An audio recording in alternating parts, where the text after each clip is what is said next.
What's up, guys and gals? It's your boy, Kentonese Comic Kid here, coming to you with another Extreme Nerd Table, guys.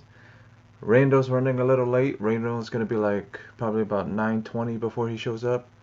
So, I thought I'd talk about what I read this week for a little bit. What I read this week, what a couple of things I picked up this week. So, what I read this week, The King in Black, yeah, Thor. I read this week. I pretty much read the whole stack this week. But these are my top two reads, The King in Black and Thor. I'm stuck in between them two. I might have to read The King in Black again because right now they're both neck and neck for number one this week. This was a really good one from Upshot, AWA Upshot. Those were my pretty much my reads of the week. And then I picked up Inkblot. If you guys were about to drop Inkblot, I think this issue 4 may keep you on. I enjoyed issue 4 of Inkblot. Sacred 6 I really enjoyed. And then if you guys didn't watch, well, I actually unboxed the 19-pound box that I received finally. And this was what was in the 19-pound box. Was Masters of Fantasy Art.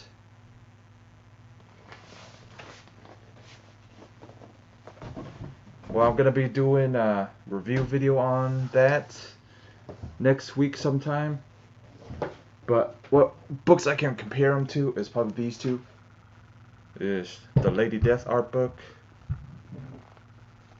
Lady Death art book. And the Frank Cho art book. Pretty much I'm gonna compare them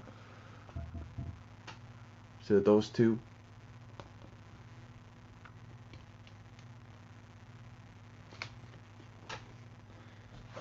I'm probably just gonna compare that art book.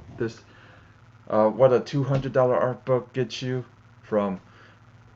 Those were I think $60 and $70 to $20 art books. I'm gonna compare, pretty much do a comparison to art books, and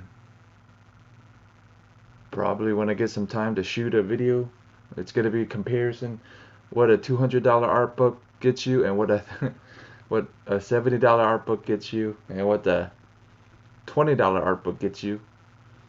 So I'm gonna compare all the art books that I have to this $200 art book. So be on the lookout, guys. I might be doing a video just to compare this book, review this book, and probably gonna have a bunch of content with it. So be on the lookout. I actually read. Oh yeah, I forgot about this. Knock 'em when they're dead. Talking about a comedian that has a major car accident. That's what it's pretty much based off of. A comedian that really sucks, I guess, at being a comedian and actually has a major accident. So I'm excited to see what the next issue is gonna bring us about, talking about. So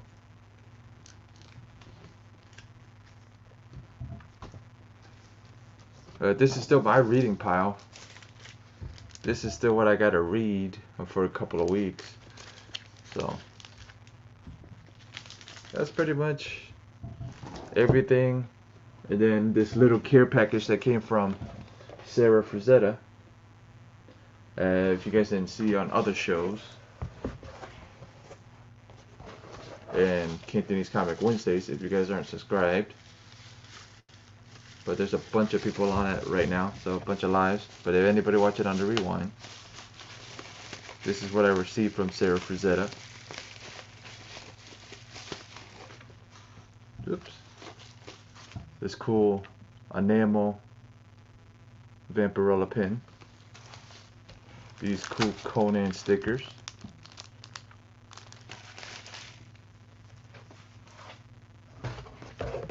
This very cool calendar.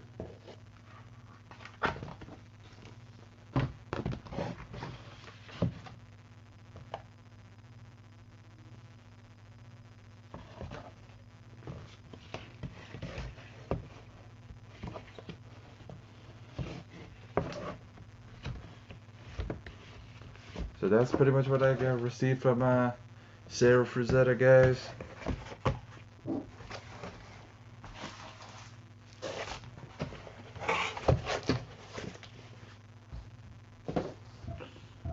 So Sarah, yeah, so pretty much that's what I've been receiving.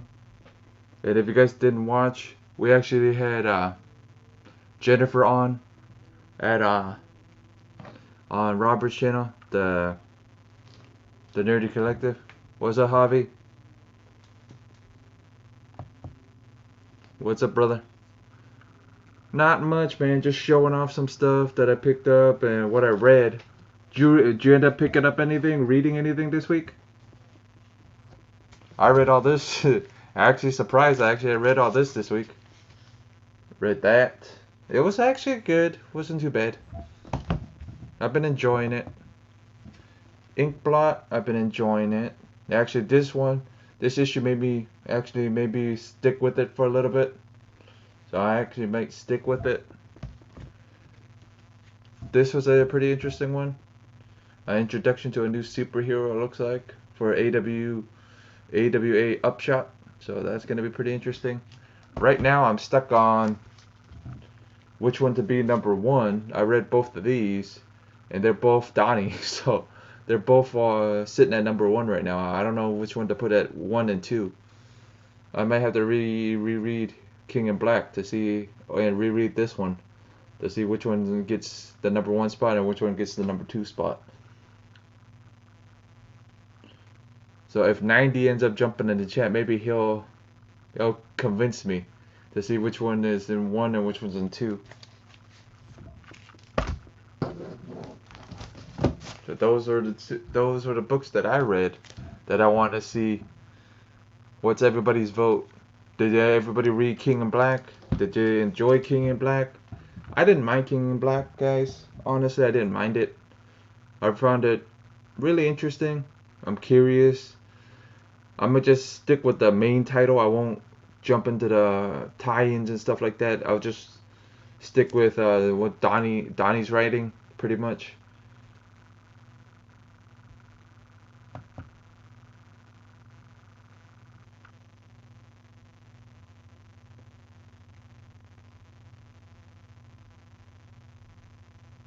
Yeah. Alright, I'll see you in a few minutes.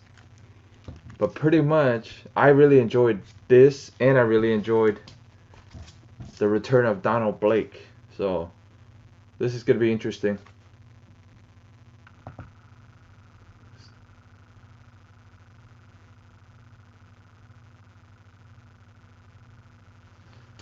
But this has been interesting, really interesting. If you're a Thor fan, I know pretty much they're pretty excited about this.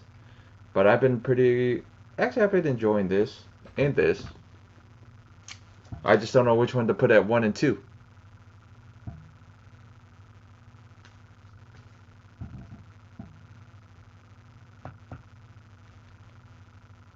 Yep, I think it is. It even says variant on the title.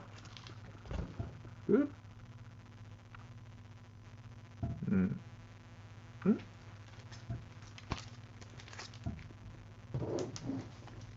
But AWA's been coming out with some good stuff. So this is sitting at number 3 for my reads.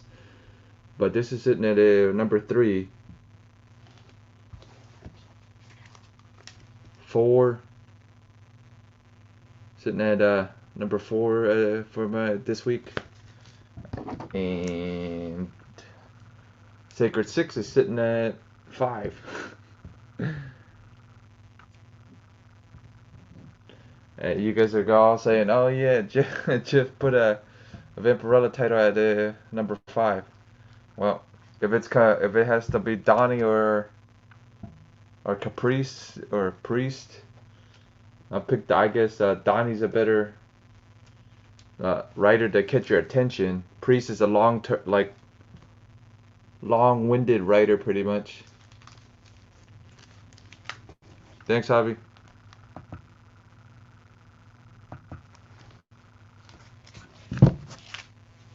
But it's a pretty cool cover too. It's a Perillo cover, so that's pretty cool.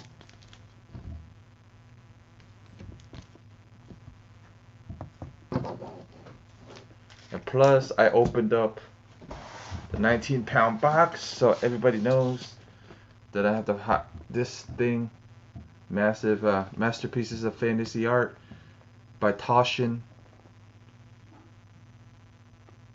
So this is gonna be interesting. I'm gonna do a video of a review video on this book, and I'm probably gonna do two. I'm gonna do a review video on this and a review video on the book I can compare that to. Hey Monty.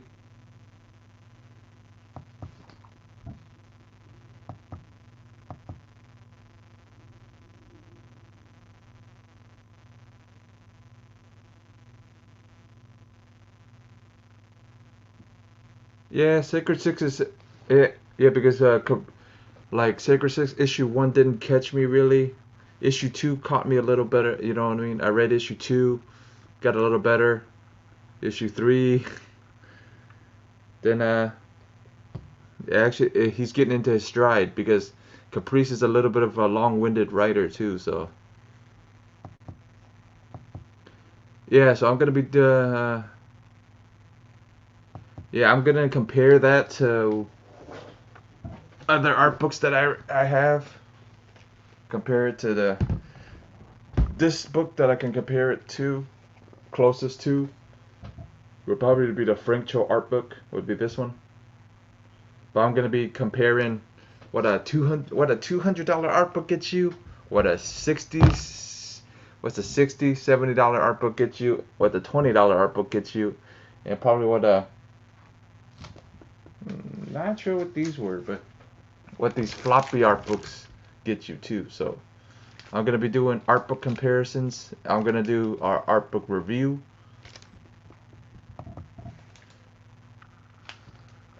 What's up, Biggie?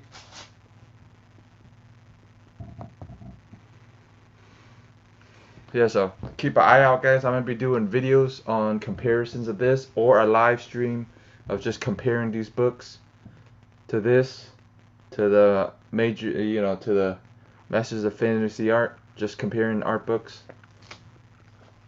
So be on the lookout for that.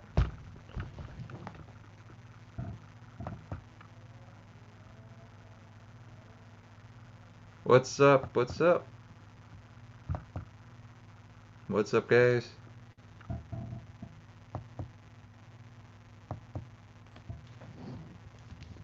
So be on the lookout, guys. Might be a video next week, sometime next week. We'll try to work on it tonight, maybe. So I'm gonna be comparing this to those. So be on the lookout. It's a Taushin art book, and it's Frank, versus the art of, I don't know. Maybe I'll come up with a cool title. Let you guys I'll probably come up with a pretty cool title for these. Gonna compare all the art books I own compared to that art book there.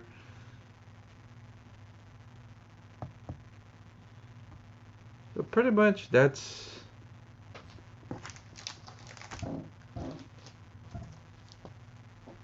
and I read this was pretty good, and I know Bueller has a what was it? Yeah, Bueller has a variant cover out there. So, and we'll be seeing Bueller next week. Me, Steve. Everybody's gonna be going to probably Infinity Con and go see him.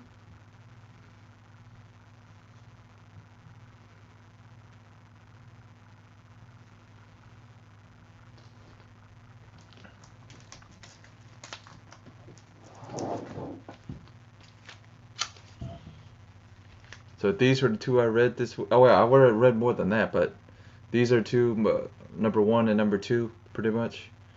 Well, pretty much they're both sitting at number 1. Number 2 is probably this one here.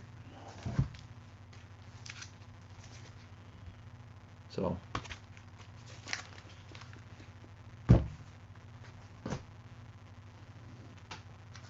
And then a bunch of stuff I still gotta read. This I still gotta read.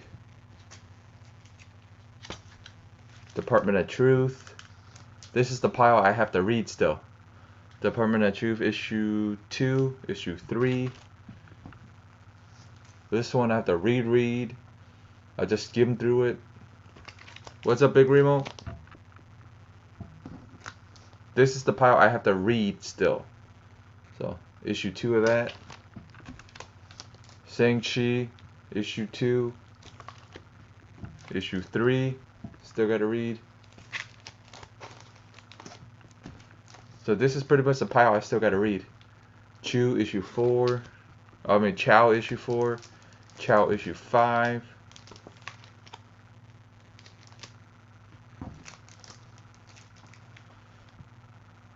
Just gonna read the reprint still.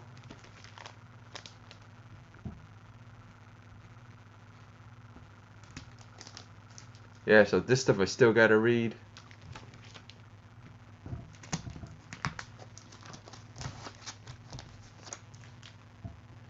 This one was interesting, but the art was a little funky in this one.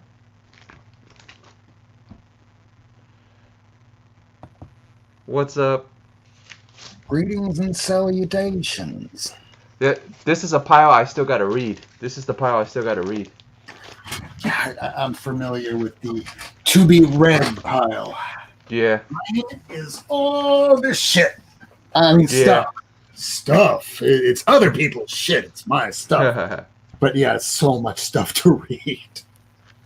I read the Hellions, but I haven't gotten to X Factor yet. Right. Yeah, all this stuff I still gotta read, man. It's like I read everything this week. I thought King in Black was good, and I thought Thor was good, and it's stuck at both of them are stuck at number 1 right now. King in Black was surprisingly good to me. Right. If we remember when Absolute Carnage came out, that it was a little bit of a letdown. It was like, okay, that's it. I mean, can any of us really remember what happened first issue? No. No. Can you remember what happened at the end? That Carnage was defeated. That was about all I remember. Right. But have you ever seen anybody and everybody from the Marvel Universe get their asses handed to one by one? Yeah. And then all hope was removed. Yeah, yeah. And then you go to Thor going, well, where was Thor the whole time? You go and read Thor and go, ooh. Yeah. Good luck with that. So that's why they're both stuck at number 1 for me. It's like, if you read Thor and you read that, it was like, wow, man, like, which one do I pick, really? I mean, they were both good reads. I'm still going to probably go with Thor because it's consecutively been good. Right. King in Black, it's going to have to build for us, but it did say do not miss the next issue of Venom. So I'm like, seriously, who's not going to read Venom after reading King in Black? Right. I've been picking up Venom from the beginning, so that's not gonna change nothing. Same here. Hey, Randall. Yeah. Hey, Randall. Hey, guys. No, not much, man. We're just talking about what I read this week and what I enjoyed this week. I enjoyed Thor and King in Black both, so they're both sitting at number 1. I can't put one or I can't put one they're or both, the other one. Donny Cates, right? Yeah, but I can't put one or both of them at 1 or 2. You know what I mean? They're both sitting at number 1. Who's doing the art for the both of them? Stegman's doing I think the King in Black one, I believe. Right? Okay. Rob? Pretty sure. Yeah. I could be wrong. Yeah, we could be wrong. And then Thor is somebody else. I forgot who was doing that one. Maybe somebody in the chat. No. I put everything away yesterday until 5 a.m. So my ass is not going to go pulling books right now. But I thought this was pretty good. I picked this up. I thought it was pretty good. I heard good things about that. Yeah, K.R. Andrews. Yeah. I thought it was really good. I like the AWA. I like a bunch of their stuff. So this is sitting at number 2 for me this week, because these two are sitting at number 1 still. These two are just sitting at number 1 together. I'm just gonna leave them up there together because I would probably, I bet you the King in Black, just because Stegman is doing the art. Yeah. You know, I think I would lean on that one. But I'm looking forward to reading this. Oh yeah. Yeah, I heard the adventure things. continues. Batman Adventure continues now that I guess the whole series continues. Yeah. They I was not should expecting get to an see issue ongoing. 7. Yeah. Did you know that there's one more issue left? I thought it was now going to be going to 12 issues. I hope it goes to 24 issues. I hope it keeps going. Oh, I heard it was just 8 issues. Yeah.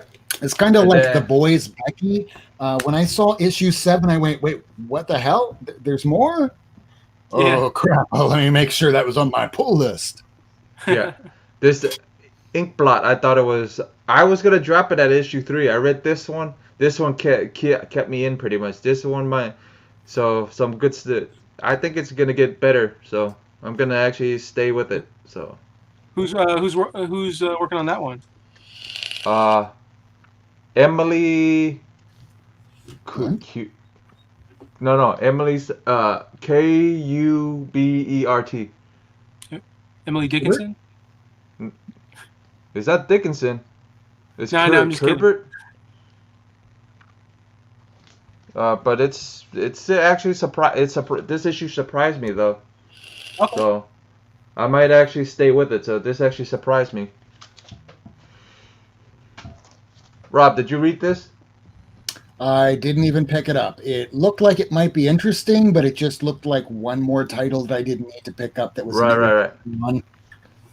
The main reason I picked it up, I was curious, comedian, so something happens to this comedian because the basis of the story is that he's a shitty comedian.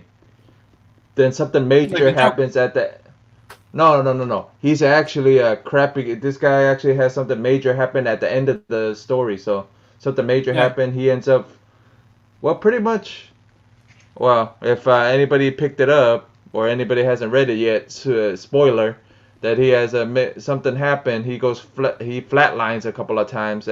So pretty curious to see how they're gonna do issue 2. So that issue is just. Expounding on that one scene that happens in Sandman issue number 8, when the comedian's trying to tell a bad joke, grabs a hot mic, and then next thing you know, he's looking at himself going, wow, I really did kill tonight. But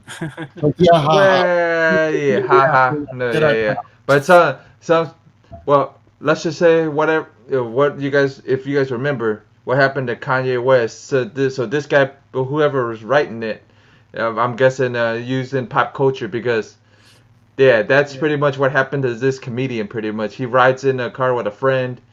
Some shit happens. Nice. Yeah. And this is the pile I still. There's so many comic books out there I want, man. I just wish. It's just a shame that I'm poor. That's all. This is the pile I have to read. Tragic. Yeah. This is the pile I still got to read. Nice. Yeah, and I still got. I've got short boxes that I need to read. Yeah. This is just I've had that. I am convincing myself I still want to read. Just because you see this pile doesn't mean that there's not piles still in boxes that have been gone unread. Like all the Flash back there. There's still entire series of Black Widow that came out. I haven't read more than one issue. I haven't read the first issue. Yeah, so I finally unboxed this. Nice. Yeah, I finally unboxed it, so I'm probably gonna be doing a video about comparing these. This $200 art book to $70 to nice. to $20. I just saw that Marvel is putting out this beautiful. Same thing like your book. It's like $200. Limited, like a hardcover, Chris Claremont. X-Men. All his whole X-Men run. Yeah, I think it's not just his X. I think it's Wolverine. No, yeah, I looked at it. It's just I actually went to the thing and actually looked at the book. Oh, you went to the site and everything. Yeah, it's his whole X-Men run. Nice. Yep. Rob, you picked up The Boys back when it first came out? Yes, very nice. Yes, I did. But here's something where I rectified a problem that I made years ago. Uh-oh. Remember me telling you that when I was a kid, I had something that I sold, or rather, I traded away for some Valiant bullshit? Yeah, yeah. I fixed that today. Or not Ooh, that's today. nice. I fixed that on Friday. That's nice. Nice, very nice. Oh my god. Very nice. There's some resto going on right there, but otherwise, I mean, somebody took some dots to it, but otherwise, I'm sure someone can either get it off, or I'm happy with it the way it is. What did you I just have thought to you were trade? just trying to show us to watch his legs. No. Did you have to trade an arm and a leg for it? No, just my time and patience and money. Oh yeah. You said that yeah. So But way back when, what I traded was, I think I bought my original Fantastic Four 48 when I was a kid for maybe $50 when I was 10 years old or so, 11, 12, I can't remember. But it was around the time that Valiant was coming out, and Harbinger 1 was $120. I was at this place called the Swap Shop down here in South Florida, and this old dude comes up to me. I'm like, old dude, probably a guy my age now, going, "Hey, kid, you like Valiant?" "Yeah."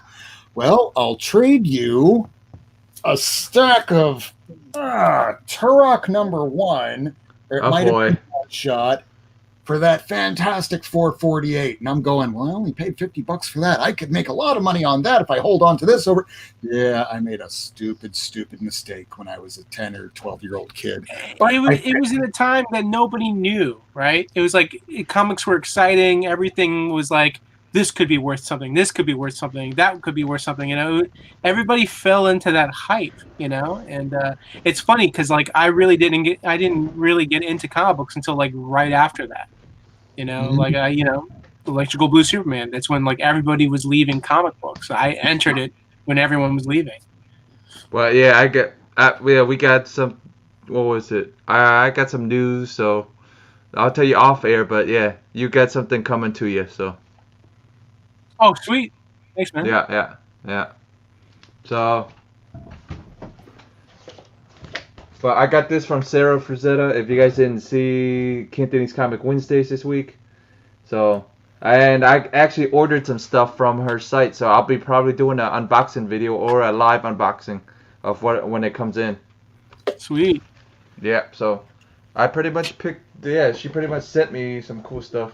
Sent me this nice enamel pin. Oh, nice. And this enamel pin was created in 2018, and it's no longer on the site. So don't even try to go order it on the site because it's not there no more. I looked to make sure that some of this stuff. So. It is now officially out of print. Yeah. I'll have to pull. I guess I'd have to like turn into like Liam Neeson, and just track people down and take their pins from them. Like, Yeah. I know you have it. Give me and then the set of Conan stickers. She sent. Yeah. All of Frazetta's art, pretty much. And then the Nanook stickers. Yeah, and then this. Oh, I know. Yeah, nice calendar of all of Frazetta's art, pretty much for 12 days, or pretty much 12 months. Sweet.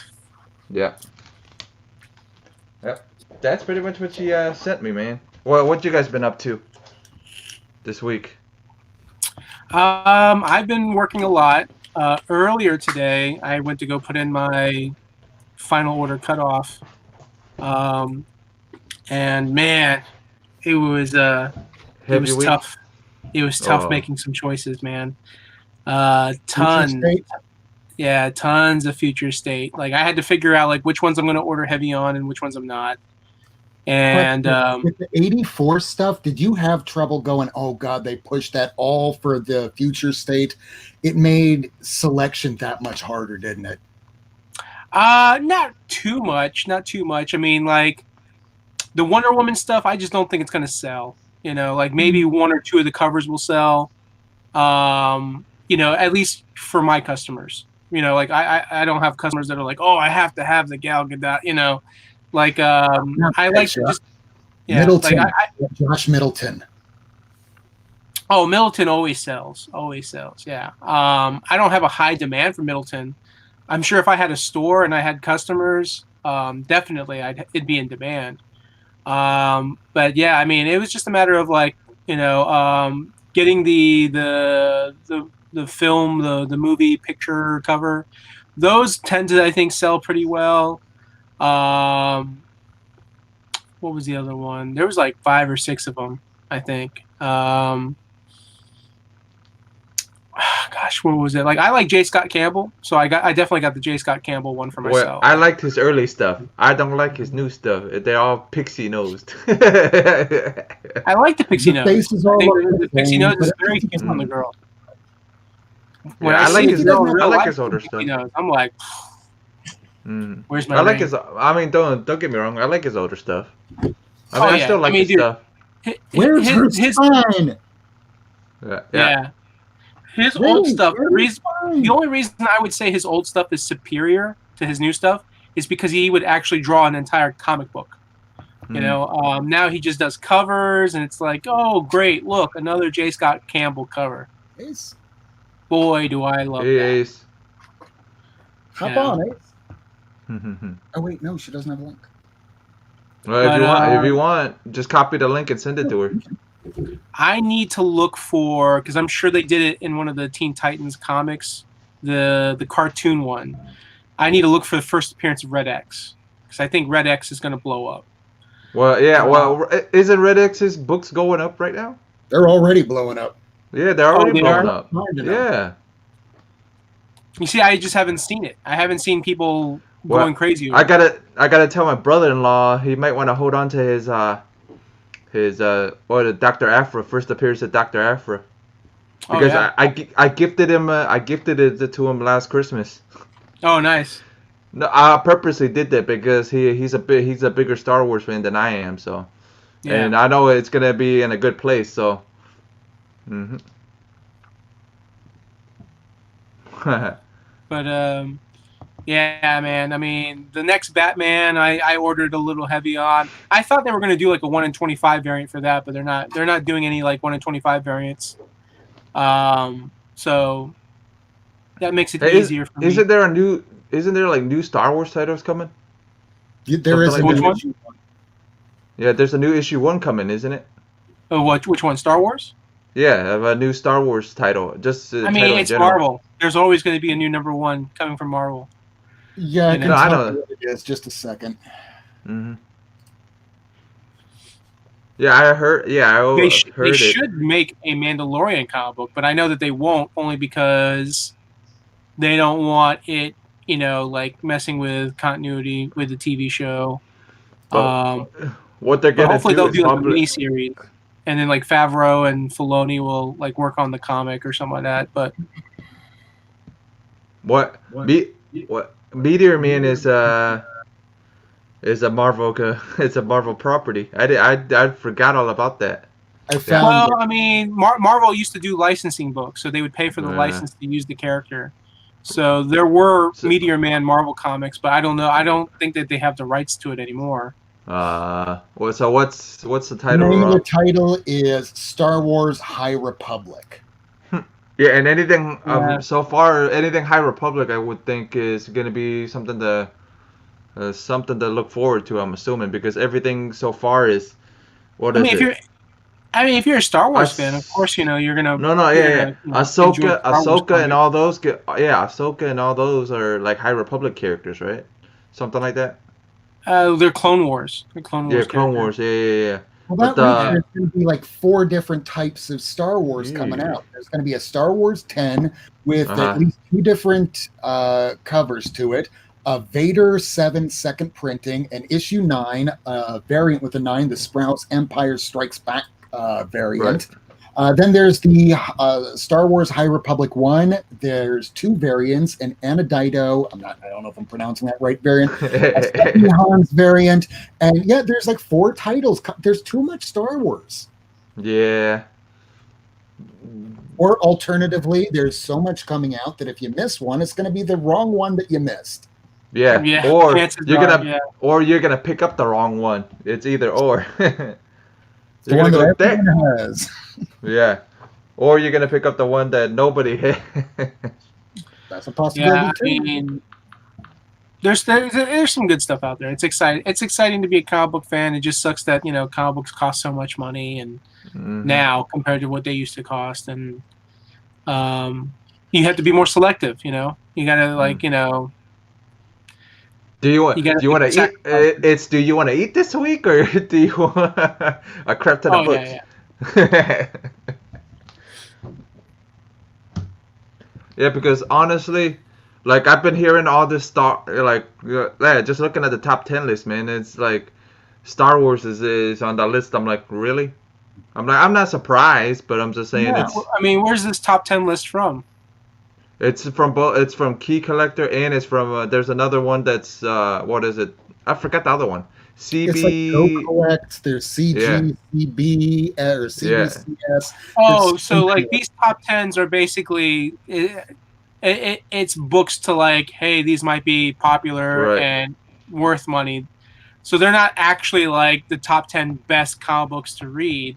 now, They're just Right. more like top 10 to like, hey, check out just in case it's going to be now blowing each up. one has different metrics that they go by. Like Go Collect, they do it by what was on eBay, what sold, metrics. Sometimes you'd see on like the old Go Collect ones that like something that was a $3 issue is now the #1 selling book because last week it had 0. This week it sold like 1,000 times more than it ever did before.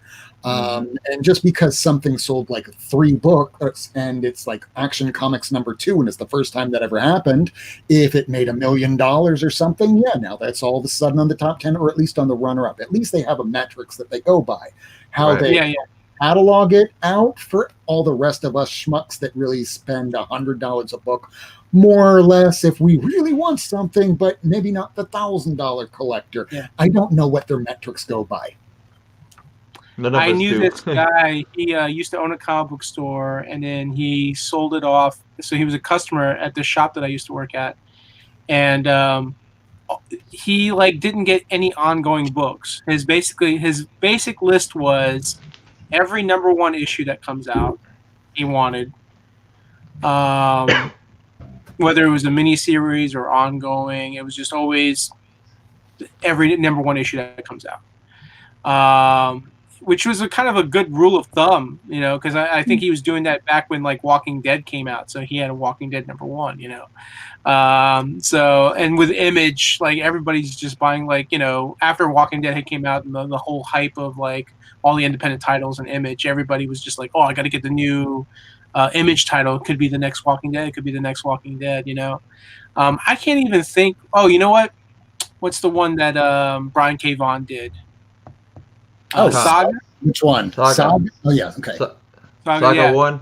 I'd say Saga is the only other Image title that came out that was as huge or as popular as Walking Dead. I can't. Strode for a little while, and now it's got a bit of a resurgence. Luther Strode, where we finally got to see Trad Moore's art for the first time. Oh, okay. Kind of went away from. Wasn't Luther Strode? It's coming back. Wasn't that Dark Horse? It might have been Dark Horse first, but it's that was an Image book. Oh, okay. But that was back in the early days when Walking Dead Saga. That was when it was the second resurgence of Image. Nice. So you've been working a lot this week? Yeah. Just working both jobs. It's nice to have a little bit of the extra money. I've been able to do some shopping. I did some shopping again. So Black Friday deals. HBOshop.com got me. They're like, hey, like always. They're like, check out these cool Game of Thrones hats. We're doing like 70% off. So I'm getting these hats for like $5, $6, $7 when they're normally like $25. So I was just like, oh, I have to get it. So I got a couple of Game of Thrones hats. I'm a fan of Silicon Valley, so they had some cool Silicon Valley stuff on sale. Like I got a shirt, I got a hat, I got like a little pencil cup holder, I got a mug. The one item I really wanted to get, and it was sold out, and I was upset, was because I love Curb Your Enthusiasm with Larry David. Right. And this past season, Larry David had he opened up a Spite store. What that means is he went to Mocha Joe's, this coffee place, got kicked out, banned. He got upset, so he's like, you know what I'm going to do, Mocha Joe?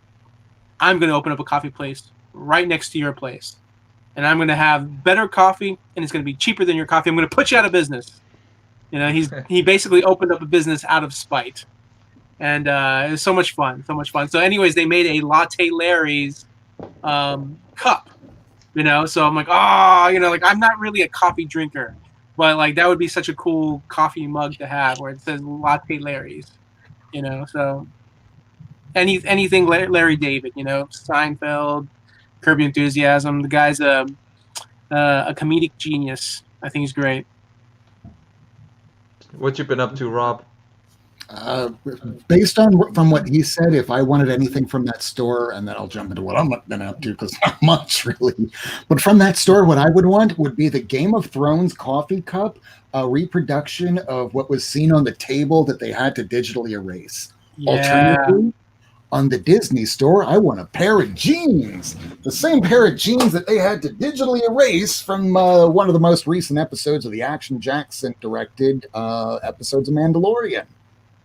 How do you? My thing is, how do you guys miss? How does the person that edits or whatever they do miss stuff like that? You know what I mean? It's 1 or 2 seconds out of so much footage that they wind up throwing together, and oftentimes the deadlines are so tight that what we see, they're thinking, oh my God, this is crap. How is anyone going to like this? We didn't get to fix this scene or that scene, or we didn't get to tweak this. And one of those tweaks was just so happened to be, you know, jeans guy kind of standing off to the side there. Yeah. Or you know, like you you never said, know. the Maybe cup. sometimes they do these things on purpose, so that way people point it out, and all it does is it draws up, you know, all the advertising, the talking. Everyone's like, "Oh my God, did you catch this?" It's I don't care what you say about me, just as long as you're talking about me. Yeah. And because guess what they did? Guess what they did after a week or 2 weeks of everyone talking about it? They digitally erased them off of the show. So now you can't catch it. Now you can't see it. You know. But meanwhile, we talked about it. People went to go back and rewatch that, which, like for us YouTubers, it would be like going, no one's ever going to watch another replay ever again. But if you wind up saying hey, something happened in this episode, now everyone wants to go watch it again. Hey, there's your rewatch. It's like they didn't even tell us about fucking Yoda, little baby Yoda. I'm sorry, Grogu. They didn't tell us about little baby Grogu. So, well, spoiler alert if you guys haven't watched the last 2 episodes. Here's the hilarious thing, right? When I heard the name Grogu, there was like something in the back of my head that's like, this sounds familiar. Goku. Where have I heard this before? Grogu. What? Why does this sound so familiar? It's because maybe several months before that episode aired, I was watching some American Dad episodes, and Roger, who had a tumor in his body, turns out the tumor was a homunculus, basically like gave birth to this little, you know, I was going to say retarded. That's not PC anymore. You know, very slow, like mentally slow, but kind of still sharp, I guess, you know, but basically it's like a mini version of Roger. And guess what his name is? Grogu. You know, I just was like, as soon as I saw, like, you know, and he's tiny too, like almost like Grogu, but like slightly larger and very funny. And I was just like thinking, like, that's hilarious. Like, I wonder if people they were watching it. If they were watching it. American Dad came out with Grogu. Oh, sorry, American Dad came out with Grogu first. No, I'm just saying. That's what I'm saying. I'm wondering if they watched what they were watching the episode or something like that. Like, I'm sure they do. Maybe some of them watch American Dad, but if they were watching American Dad, they probably would have been like, "We got to change the name." But they did. Again, they put a G instead of Dave Filoni already knew the name of the character. He already knew the name of Baby Yoda. Before they even made the show. So he decided, like, no, like that's his name. I'm not going to change it just because American Dad creates a tiny alien named Grogu, you know. So it's like, I kind of wonder if maybe a friend of Dave Filoni's let it slip to somebody that it got back to American Dad. And then the people in American Dad's like, we got to create an alien before he comes out with Grogu. We got to name him Rogu or something like that, you know? Probably.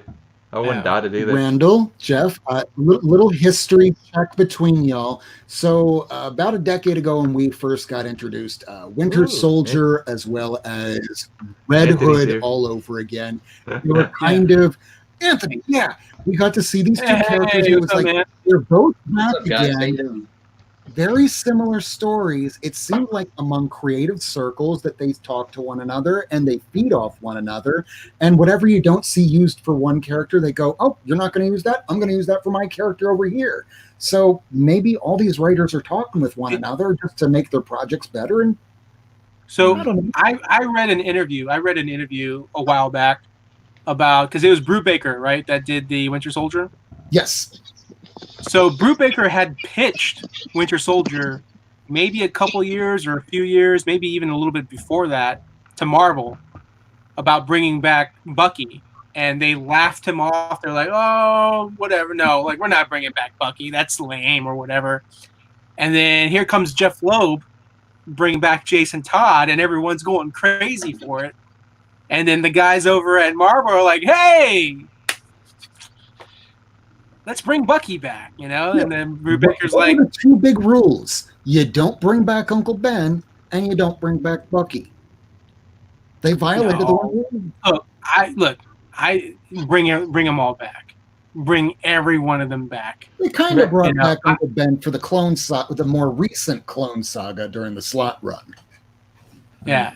Let me tell you something. Like, how different do you think Spider-Man's life would have been, or would be now, if Uncle Ben were, like, let's say they did another One More Day, you know? And this time, it's Uncle Ben. Uncle Ben's back, you know? Like, how different? How different? Like, there's so many things that you can play off on, look what happened to Donald Blake in the newest issue of Thor. Yeah. I don't. You need to read it if you're gonna try to bring. It's the best. The new Thor run is unbelievably good. Yeah, really? That's what I said. Okay. Yeah, these two are one, and both of them are at one. I can't put one over the other one at two. Every 2 to 3 years, I'm always hearing about how Thor is amazing. Like, you know, like a new creator, new writer comes in and kind of like, you know, they tell their stories and people like go crazy for it. You know, like I remember when Straczynski was doing his Thor run and the people were going crazy for that. They're like, oh my God, you got to check it out. You know, the Thor run. And then of course, Jason Aaron with his Thor run, and then now Donny Cates. So I'm happy to hear that. I'm happy to hear that. It's like for me, my first real like hype over Thor was when Dan Jurgens and John Romita Jr. were doing the Thor run not long after the whole Heroes Reborn, Heroes Return. And I used to get so hyped about Thor reading those issues because it's like he constantly was just like every time he was like fighting a guy and like the odds looked like they were against him, he was like, I say the nay. Like I got so hyped to the point where like I used to have a basketball goal outside and I'd be playing basketball and we'd be playing like a heated game and I would just shoot and I'd yell out, I say the nay, you know, like just you know, all jumping into it, having fun. Randall, I want to pitch you Thor 10 because I think that Anthony really has something to say here. Yeah. Let me pitch you this Thor issue 10 because you should be reading this. If this doesn't do it, nothing will. Now imagine, if you will, Donald Blake never really existed at all. He was just a plaything. It's unbelievably good. And now he's no longer needed, so he can live the rest of his days in Pleasantville over and over the same day. And he starts to realize, I'm living the same day over and over. He starts to go crazy. And then he loses it until he sort of starts taking on the mentality of Gore the God Butcher and went, a god did this to me. No more fucking gods. I'm done with the gods. Look at how insane he looks. Mm-hmm. Nick Klein is the artist on Thor. Okay, I wasn't sure who the artist was. Yeah, so he did all 10 issues. He took a break. I think for 7 and 8, when they did that that guy who picked up Thor's hammer. Oh yeah, the farmer. Right, which was pretty much like God Country scenario Yeah. from Cates's indie stuff. But I will have to say I'm even though King in Black was good, Jeff. Mhm. I think your number one should be Thor. Yeah, because I said, like I said, yeah. The current run, which is called Prey, and Uh-huh. issue 10 was part 2, issue 9 was part 1. I get disenchanted with comics every now and then, especially the big 2. And when I picked up this current line, I was like, wow, this is... And you know what? I have to say this. I started reading... Every now and then, writers and artists really get me excited about Marvel and DC again. But Cates' run on Thor, and when Cates came out with Silver Surfer Black, and just, you know, his Venom run, he is so seeped. And Rob, I know you know this, Rob. He is so seeped in Silver Age love. Mm-hmm. You could see it. You know, Cates is a younger guy, but he loves Stan Lee, Jack Kirby shit. Mm-hmm. He's professed his love. If you read his editor's notes, you know, the columns at the end, he's so enamored by Lee and Kirby's runs in the 60s. And his treatment in Silver Surfer Black, I will even say I gushed over Guardians when he did it. Mm-hmm. Everything, he ties in this galactic stuff that is really that cosmic Kirby storytelling, and he doesn't overwrite, by the way, which is surprisingly, this dialogue is very, very like sparse. Yeah, it's very. But it's clever. And what I like about Thor, a lot, is it's moving the story along. And what I like about even his Venom stuff, I'm just gonna have a Cates fanboy thing right here. He moves the story along at a great pace. Absolute Carnage, Rob, I agree. I was listening to you guys earlier. I was drawing and I had to get something done. I can't remember how it ended, to be honest with you, or how it began. And I think it was a bit too tie-in heavy. King in Black, I just love it. It just you know, the things we like about the Marvel movies are the things that I liked when I was reading the Starlin or the Perez or the Byrne stuff, or even the Rich Buckler stuff in the early 70s. Those Bronze Age Avengers, Ultron, or even when Hank Pym went crazy and built Jocasta, all that shit, it's like someone would come in and just level the Avengers. And then they would have to pretty much avenge themselves because they were constantly getting the crap beat out of them. Every week, Avengers Mansion. And King in Black, when I started reading it, I'm like, wow, this is really it has great promise, but still number one with a bullet. And again, you know, I heard you guys talking about charts and analytics earlier and orders and all that. You know, art is subjective. That's the beautiful stuff. Right. Art is always subjective. It's always going to be subjective. You know, it doesn't matter what character, you know, you're like, I hate this run, I like this run, whatever. Yeah. But the truth of the matter is, I got to testify, all 10 issues of Nick Klein and Donny Cates' Thor have brought me back to the classic Marvel, and it's not nostalgia, it's just the way the story's told. And I'm like, I cannot believe how it's hitting me in the Comic G spot. It's hitting me, and it's like really. I mean, I'm like excited. And the same thing when I read the first issue of Silver Surfer Black, something happened to them in Guardians of the Galaxy where they all got thrown into a void, or maybe it was Absolute Carnage. I don't remember which. But all the characters just it was like I was reading those Jim Shooter editor era Bronze Age shit. And then also harken back to Stan Lee and Kirby. And I'm sorry, it's like, you know what? There are plenty of artists and writers and stuff technically better and this and that. But man, you can't reinvent that wheel too many times. You know, if you I got an analogy. The Beatles and Elvis. I won't just limit it to the Beatles, but the Beatles and Elvis, right? There are a million musicians more talented than technically talented, but you're never going to beat those people that invented the wheel. And for my money, Cates is onto that. He is onto that. The Hickman stuff, I'm going to be artist subjective and maybe controversial here. All those X-Men growing clones out of plants and stuff, I don't get it. Because to me, when I first read it, all the Powers of X, House of X, all that stuff last year, I was like, wow, this is really cool. They're taking Moira, and she's the key, and there's a million timelines and all that. I thought it was the best writing.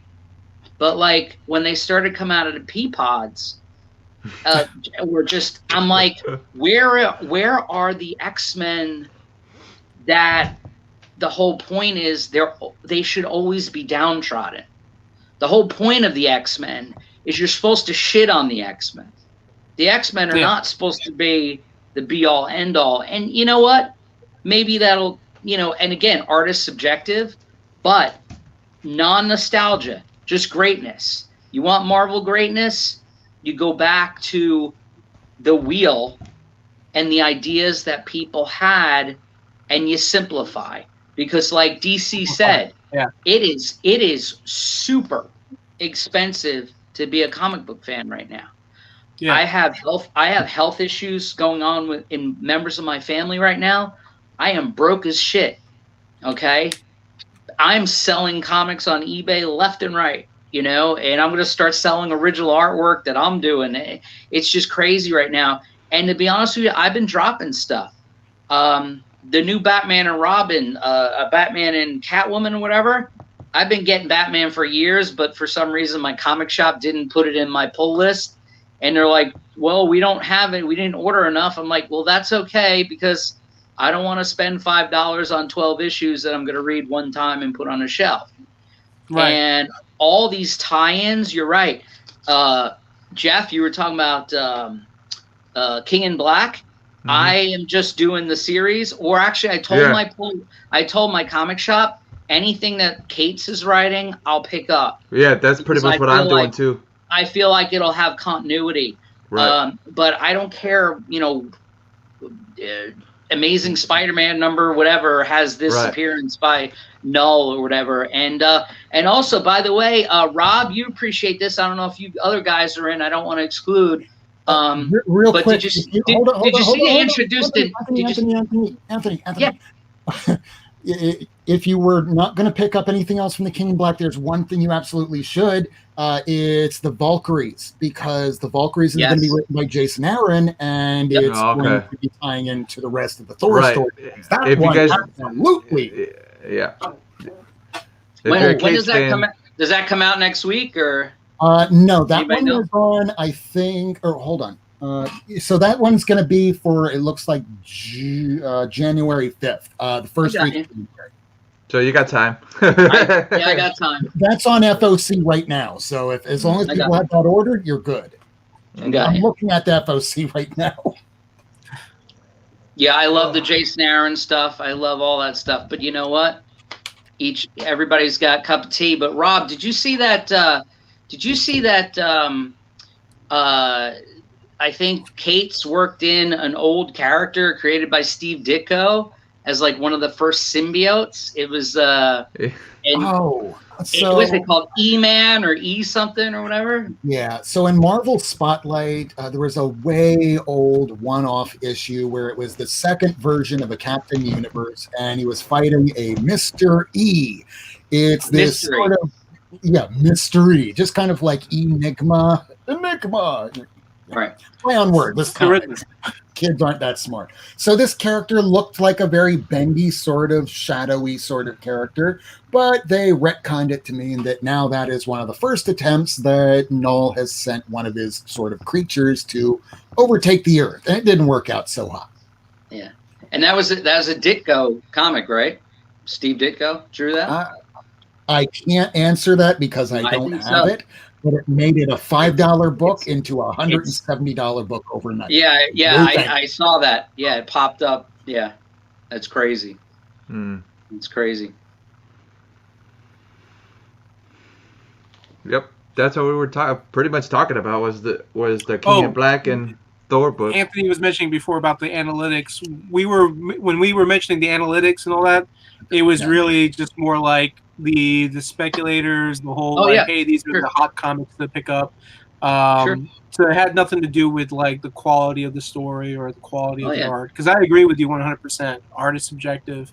Like everybody has different tastes, different likes, different. Although something happened this week that was very positive, I think. For those that weren't reading it, hopefully it will make them read it. But Daredevil 25 popped this week. Just because Elektra became Daredevil, which is temporary at best. But right now we're reading the middle of a very classic run of Daredevil, and a lot of people weren't reading it. So if it's a $40 book this week, fucking good. You assholes should have been reading it out there. Is it Chip Zdarsky that's writing Daredevil? Yes, it is so good. Yes. Yeah, I like Chip.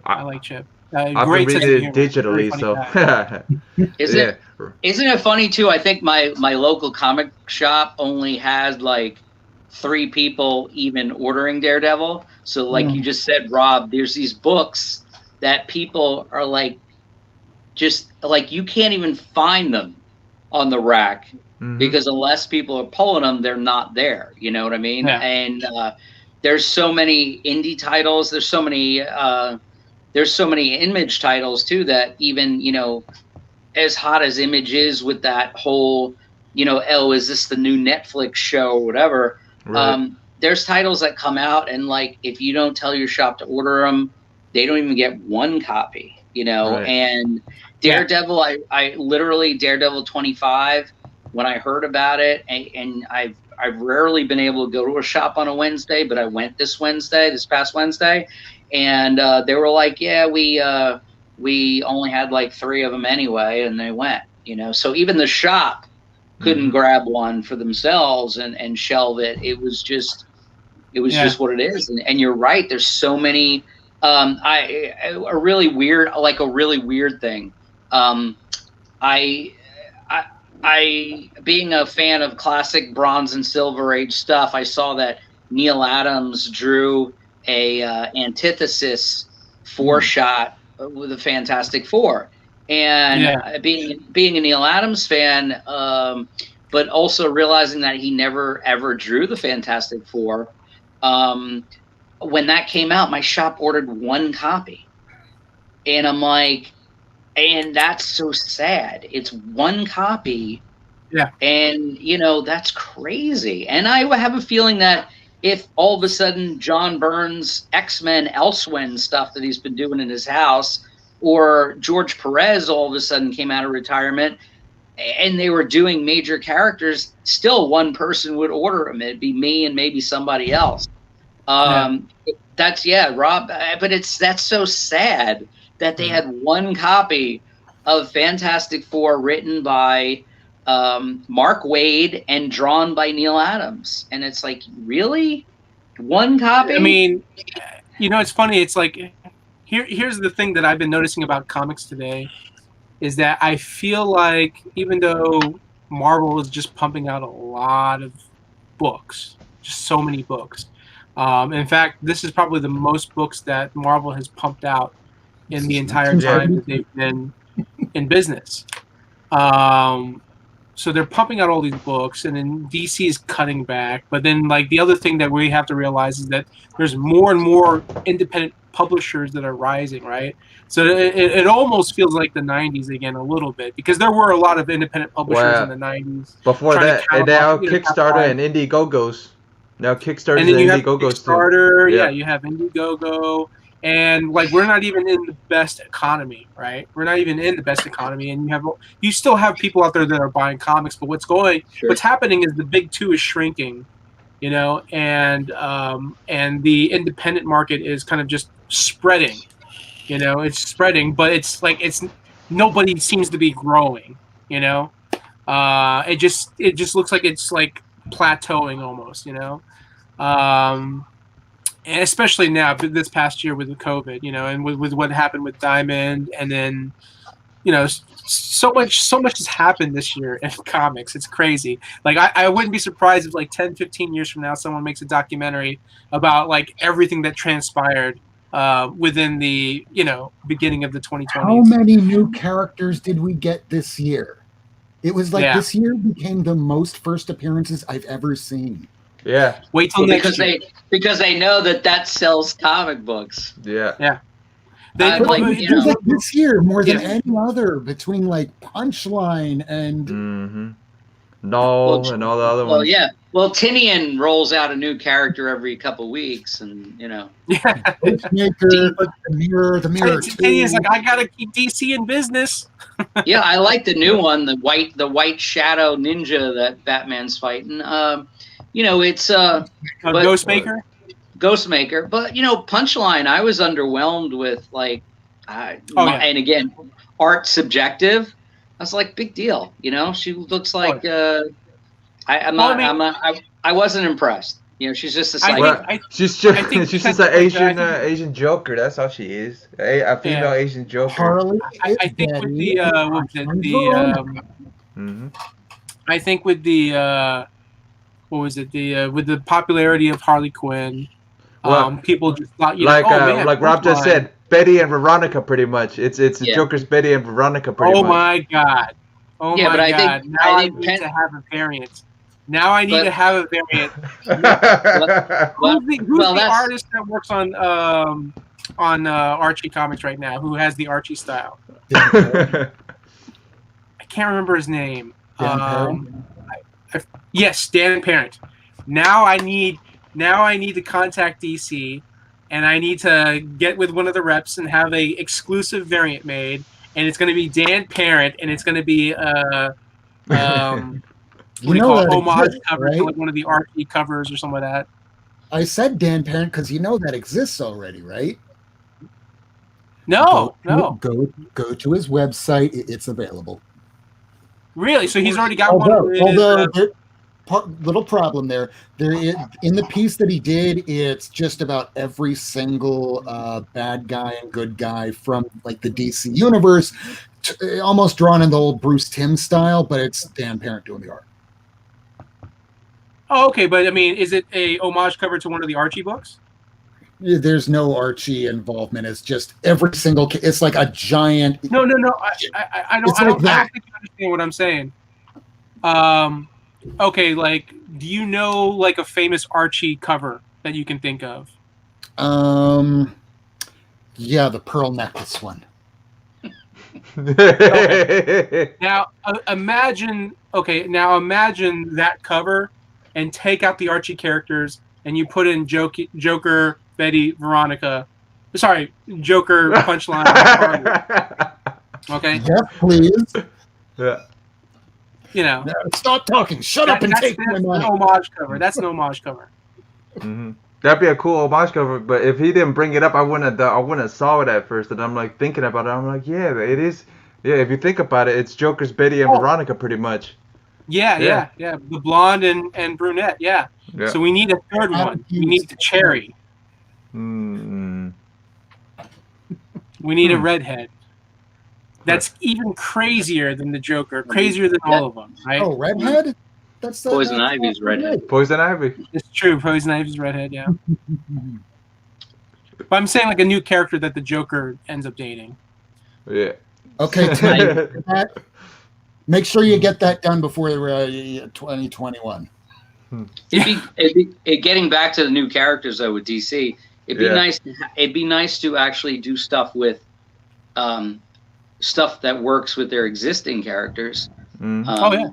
You know, I know I'm thinking out loud there, but I think they, you know, too many new characters. I like not to pit one versus two, but I think Marvel has been utilizing their existing characters well.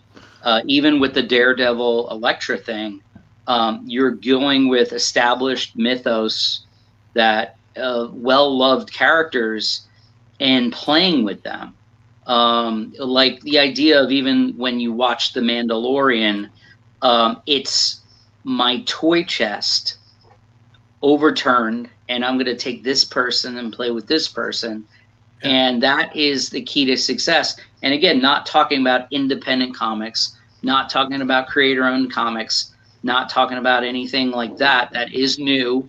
But talking about Marvel and DC, you know, why don't you give us quality instead of quantity? Quantity. But then again, you know, you could say that Marvel, with the whole Null and the symbiote world and all that stuff, that's those are new characters too, but they're steeped in the mythos that still is in the cosmic realm.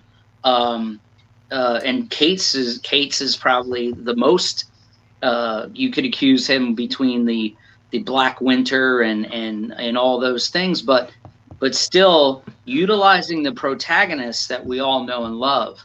I don't think DC and this whole, what is it called, Future Slate, whatever. Future State. I am just, you know, DC, you own a store? Is that it? Do you run a store? I have a online store. I got online business. But yeah, I got you. I do have a Diamond account. I have with an account with Lunar, so I do order books. I haven't ordered from Diamond only because ordering from two different distributors, it's double the pay and shipping, and it's just not in my budget. So because I am a DC fan, I kind of just took a break from Diamond and focused on DC book. I am a huge DC fan, but when my local shop had a list out a couple of weeks ago about all the Future Slate, whatever it's called, I just totally like said, no, I'll start collecting again in March or whenever it's over. Because I'm not, and it's not. Nice. Yeah, remember when that happened? That was only for a short period of time, and then went right back to the way it was. Yeah, and I'm not so, like, I'm not cranky old guy saying, oh, I don't want to try this, I don't want to try that. I don't want to get sucked into that whole thing, like, oh, this is the new thing, and you have to get the new thing, because, you know, new Coke is never going to be as good as classic Coke. And you know, we've seen it all before. I will say that's the thing. Happen. Yeah. Well, this Rebirth, and then the New 52, and then this is the Future. It's forever evil again. It's like what, every couple of years, you know? Stop. You know, stop, and you know. I think a lot of that was Dan Didio's fault. You know, I think Dan Didio was just doing all that stuff to like boost sales so he can keep his job. And wasn't it going to be a lot worse too? That at first, before this Future, this whole period's only going to be 2 months. According to Dan Didio, wasn't this going to be like a thing, like moving forward? Yeah, it was going to be permanent. And what was the name of it? Yeah, they were going to do a 5G event, and apparently 5G. Yeah. The idea of 5G was we're going to get rid of all of the old characters and we're going to replace them with new characters. So you're going to have somebody that's going to be new being Batman, somebody that's going to be new being Superman, somebody that's a new Green Lantern. Basically, the whole like we need to create young and new characters for this generation, and we need to move forward. You know, like that was the plan. And I think it got shifted and changed, and that's why we have Future State, because Future State obviously takes place in the future. And you get to see, like, at least they shortened it to just 2 months. You know, Future State's 2 months. You know, and then the cool thing is DC, even though DC had been canceling a bunch of titles, they finally announced new titles, new ongoing series that will be starting up after Future State. So the cool thing is Mike Perkins doing a Swamp Thing book. Like, I like Mike's art. His art style is great for Swamp Thing. So I'm excited for that book.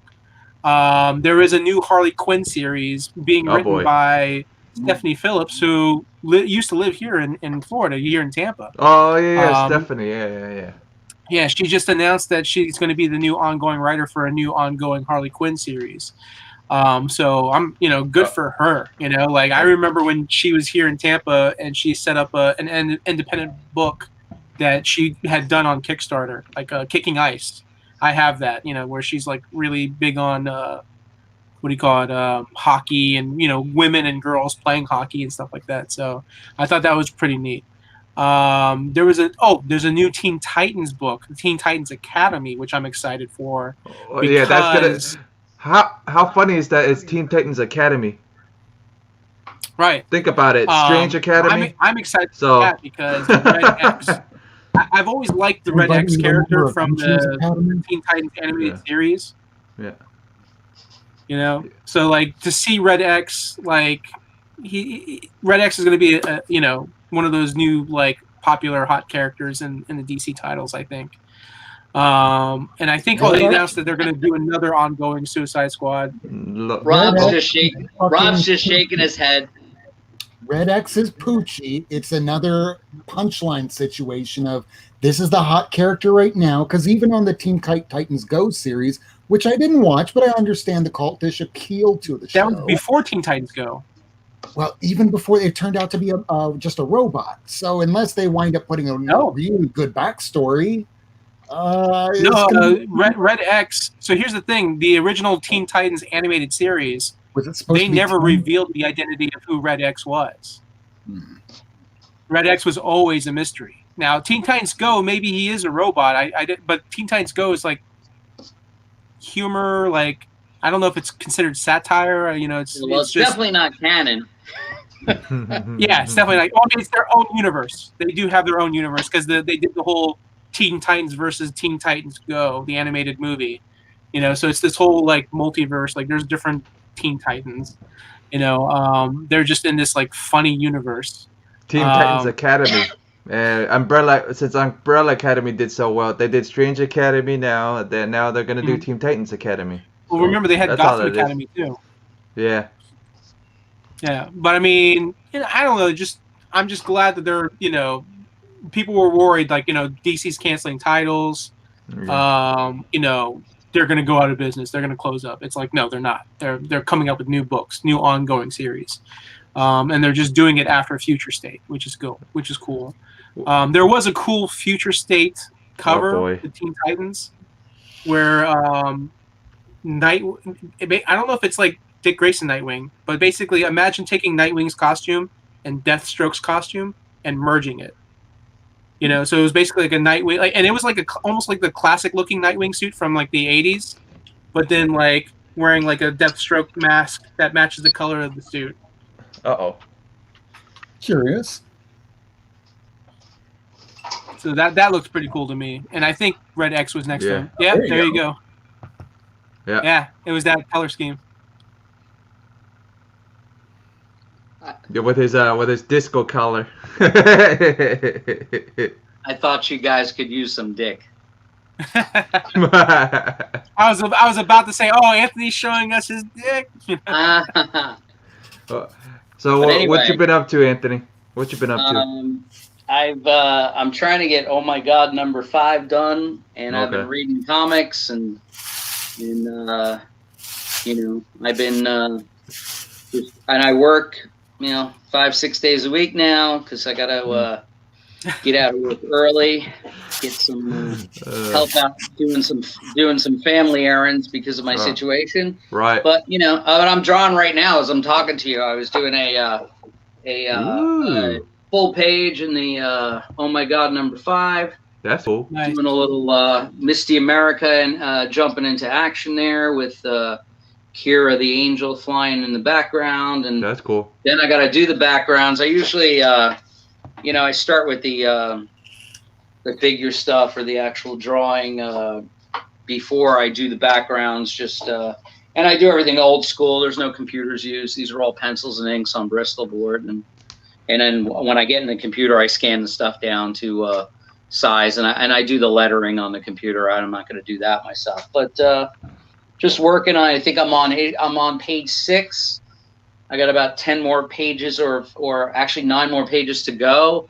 Oh, And then cool. I have a backup story. This next issue number 5 of Oh My God, my book. I'm doing a show in January, hopefully, in DeLand, Florida.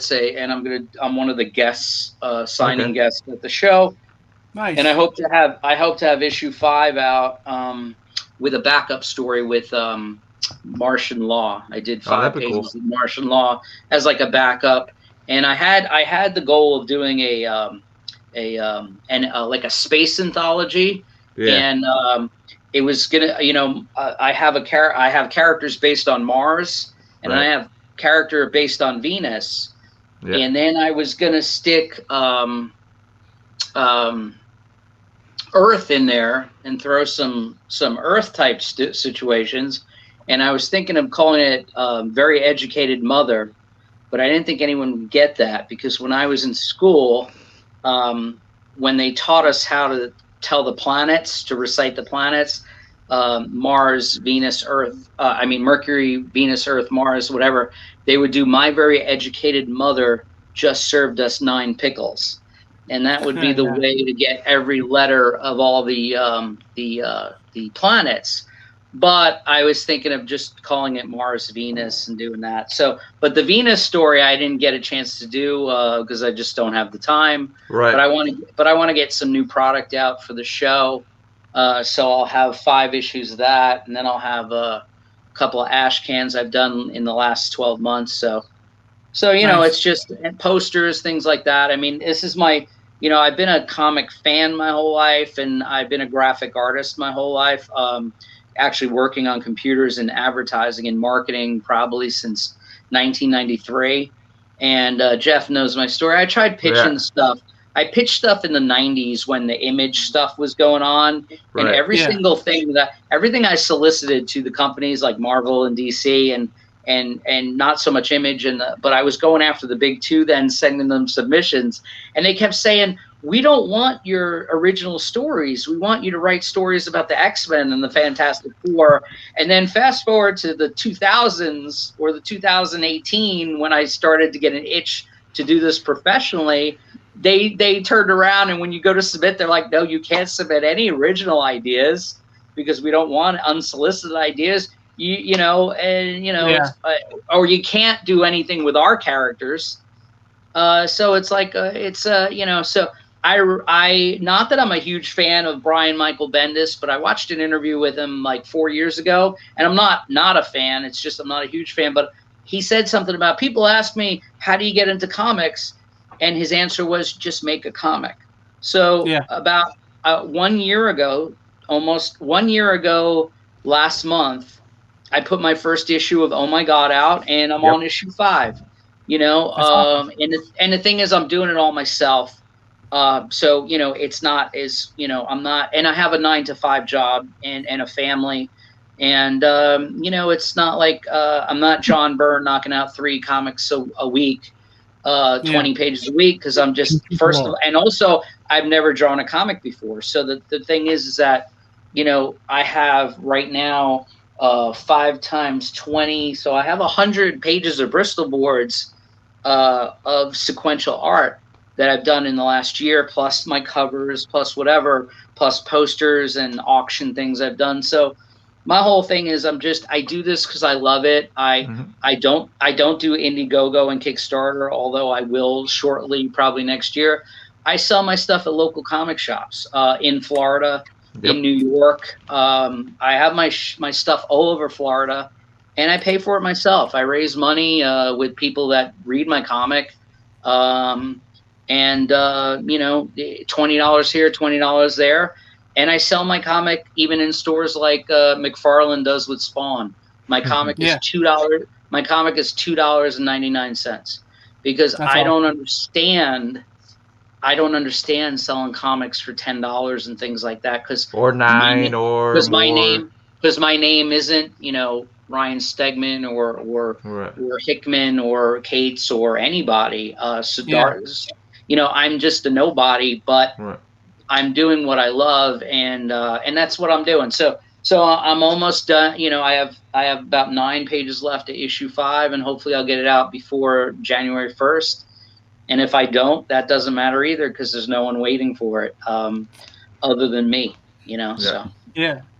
I definitely think you should down the road do Kickstarter, only because there's just so many people on Kickstarter. You know, like you could really just, you never know what kind of people are on Kickstarter that will look at your art, look at what, you know, what stories that you're creating, and they're going to be like, oh my god, I love this, you know. And then before you know it, I like Indiegogo a little better format wise. Because they take the money out of right away. They take the money out of right away. I don't like that. I don't like that reaching goals thing, you know, and I don't want to set, you know, at least starting out. And, you know, and it's word of mouth. People on podcasts or whatever. I know that, you know, you get with those, not that I want to get with anybody, but hell, I see those people on the Comicsy Gate type people online. They start promoting something. Like they sell $bazillion, and I'm like, it doesn't cost that much money to make a comic. What the hell are you guys doing? Right. And I also don't understand these Hollywood actors named Keanu Reeves and things like that. I don't understand how there's these big time artists and writers with these Kickstarter and Indiegogo campaigns, or better yet, publishing companies that have these campaigns. I mean, I'm sorry, I'm old school, man. I want to go to a store and buy it, even in a pandemic.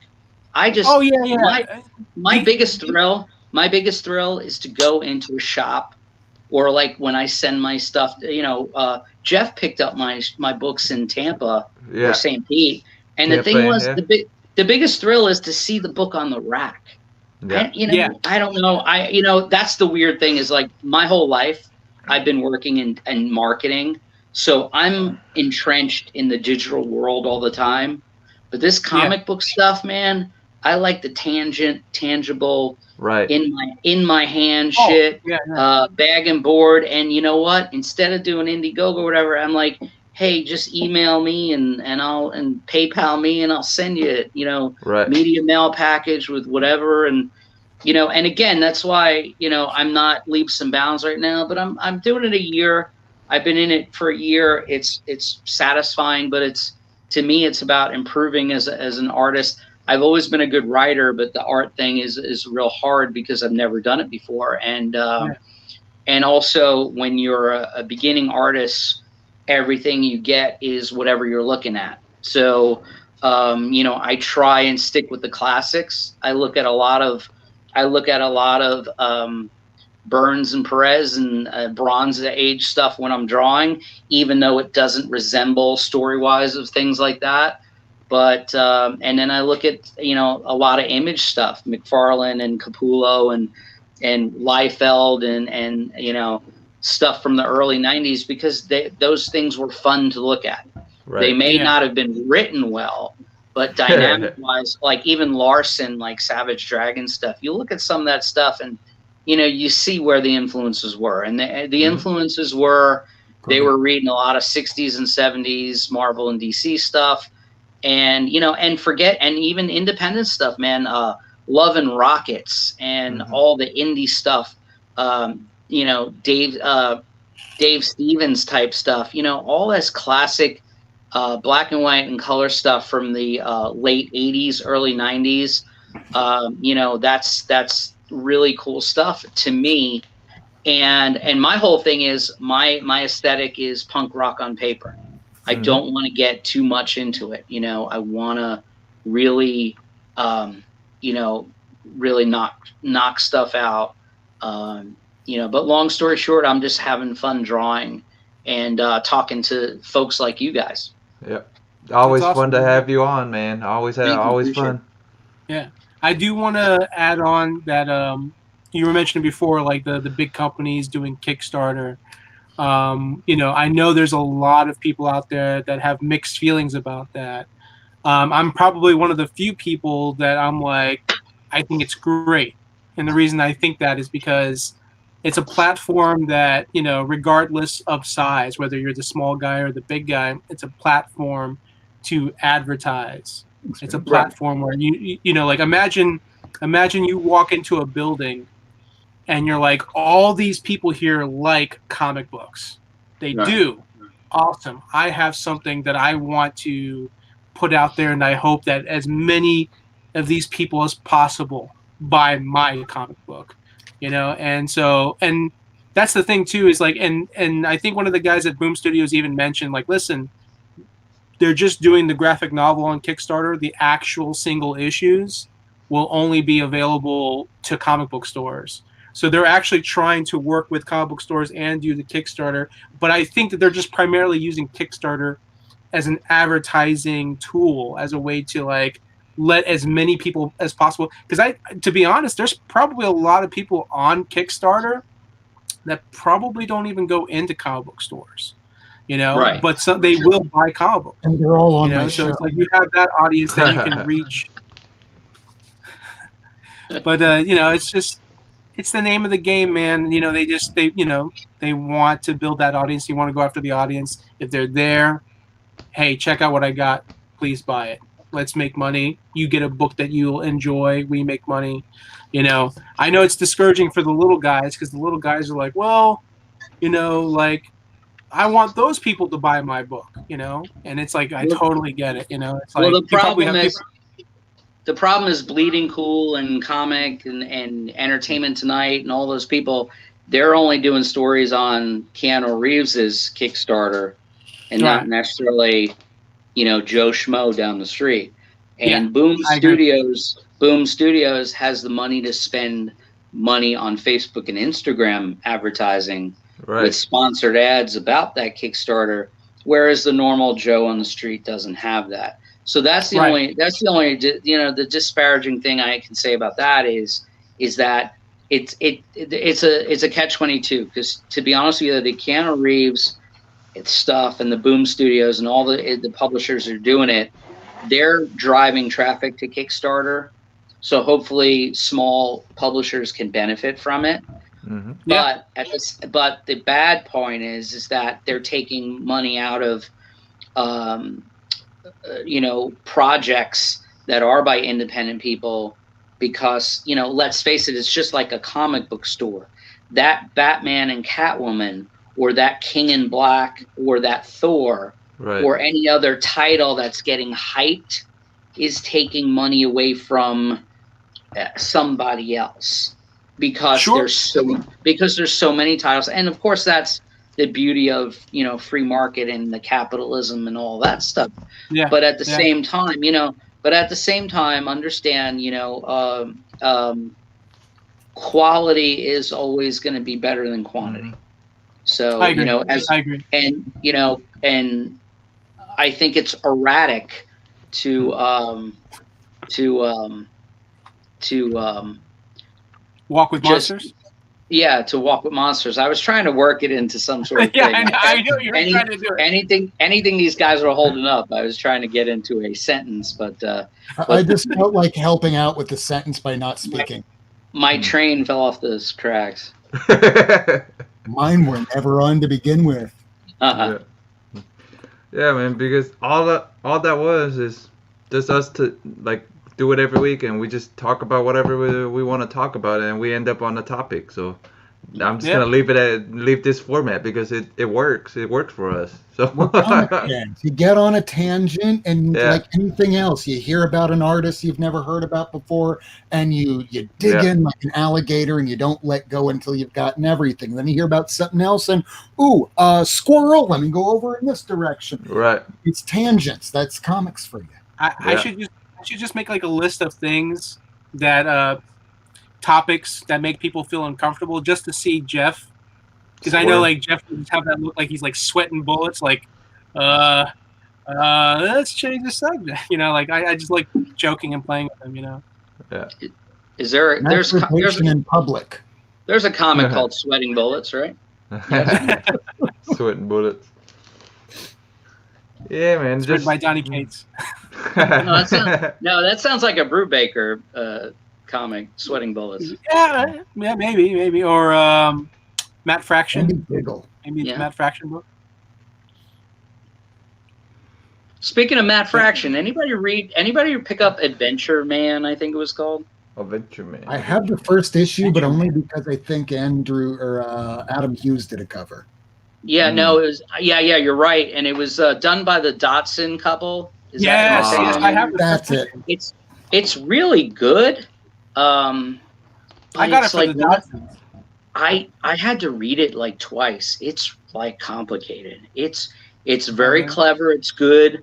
I actually bought it for my wife because I thought she'd be interested in reading it because it's kind of her bent on the stuff she likes, and and the art is beautiful in it.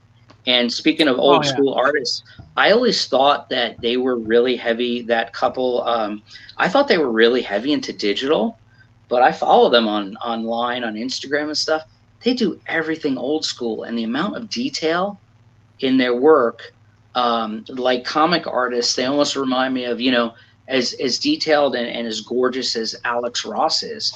It's that same idea that everything is done by hand. They're just there, and the artwork in that comic is amazing. There's a lot of art. Clean. There's a lot of art. And there's a lot of Art Deco in there, which they do anyway. But like, it's really, they up the ante with the whole Art Deco look because the story, the background of the story, which is fiction and real at the same time, starts off in the 1920s.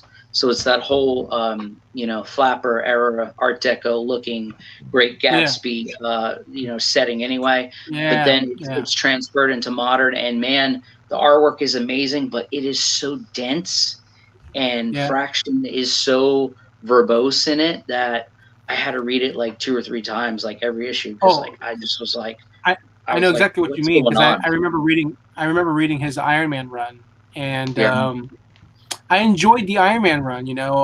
It wasn't my favorite run, but like it was like just everything that you described. Yeah, it was just like one of those like. But it was enriching. It was very verbose, but it was very enriching. It was complicated. It did have a payoff of an ending, but if you put a gun to my head, put 15 million in a case with an Amazing Fantasy 15 and my mother with a gun to her head, I couldn't answer that question for you. I think I'm trying to remember the artist that worked on it. It was, and I love his early work. His new work now is just disappointing for me. Gosh, what's his name? And on the same note, as beautiful the artwork and storytelling in Adventure Man was, I just read it and I couldn't tell you how it ended. So, there you go. I want to ask you guys a question. Talking about things like that, real quick, something that I've been thinking about, because I've heard some people in the comic industry wax poetic about it lately. Do you remember the old days? And again, I don't mean to be nostalgic, but in the old days when you had spinner racks, and you didn't have direct market, if you picked up issue 12 of something, you might not get another issue of whether it was X-Men or Fantastic Four or Batman. You wouldn't get another issue until maybe issue 20, because it was whatever the 7-Eleven or whatever your local store that had stuff. Oh yeah, I remember those days. And in those days, especially in Marvel Comics, they didn't have storylines maybe going past like 2 issues. It was like one and done. Yeah. And I like some runs of especially some Marvel stuff I've seen lately, where you have arcs that are only 1 or 2 issues, and all of a sudden it's something else. And the whole idea of comics, even in a direct market, if you walk into a local comic book shop, isn't it refreshing sometime to pick up a book, whether it's something by Boom or whether it's something by Marvel or whatever, and know that you can actually pick it up and enjoy it from start to finish, without having 1 through 5 if that's issue 6. And it's like One shot. it is something I miss, because like when I did Black Friday, my local shop had this thing where they had half off all back issues under $20. So you could go there and see a bunch of Marvel 2-in-1s or a bunch of Brave and Bolds, even really cool stuff. And it's a $4 book. Oh, okay, it's $2, even though it's like 1975 and it's in great condition, or 1985 or 1995. But you'd pick it up and you could look through it, and even some Image 90s stuff, whether it was Wildcats or Youngblood or even Gen 13.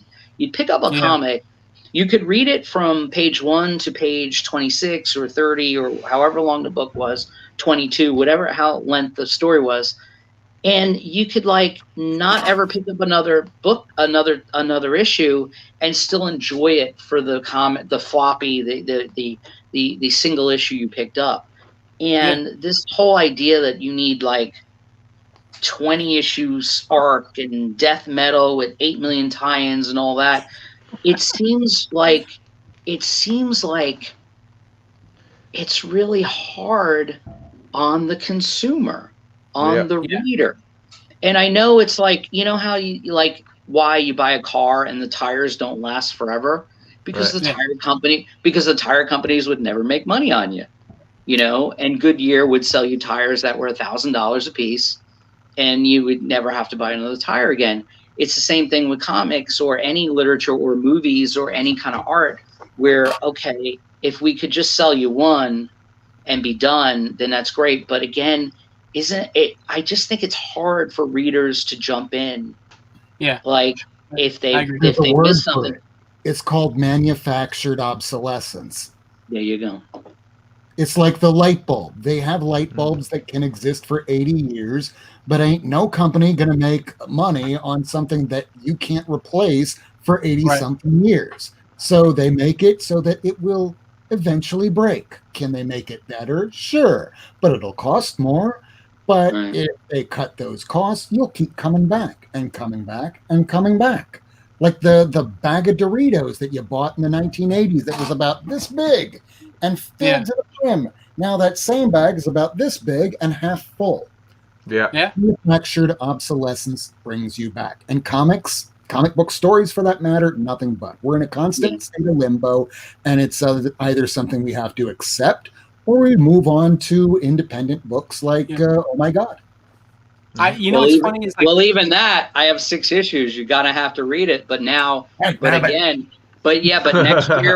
next year when I start doing other books, they are going to be one and done, because I know that person that I meet at the convention that I'm signing at might never ever see my book again. So I want to give them something of, like I said, Rob and DC and Jeff, quality over quantity, because I'm in that position. I'm not paying the bills with the book.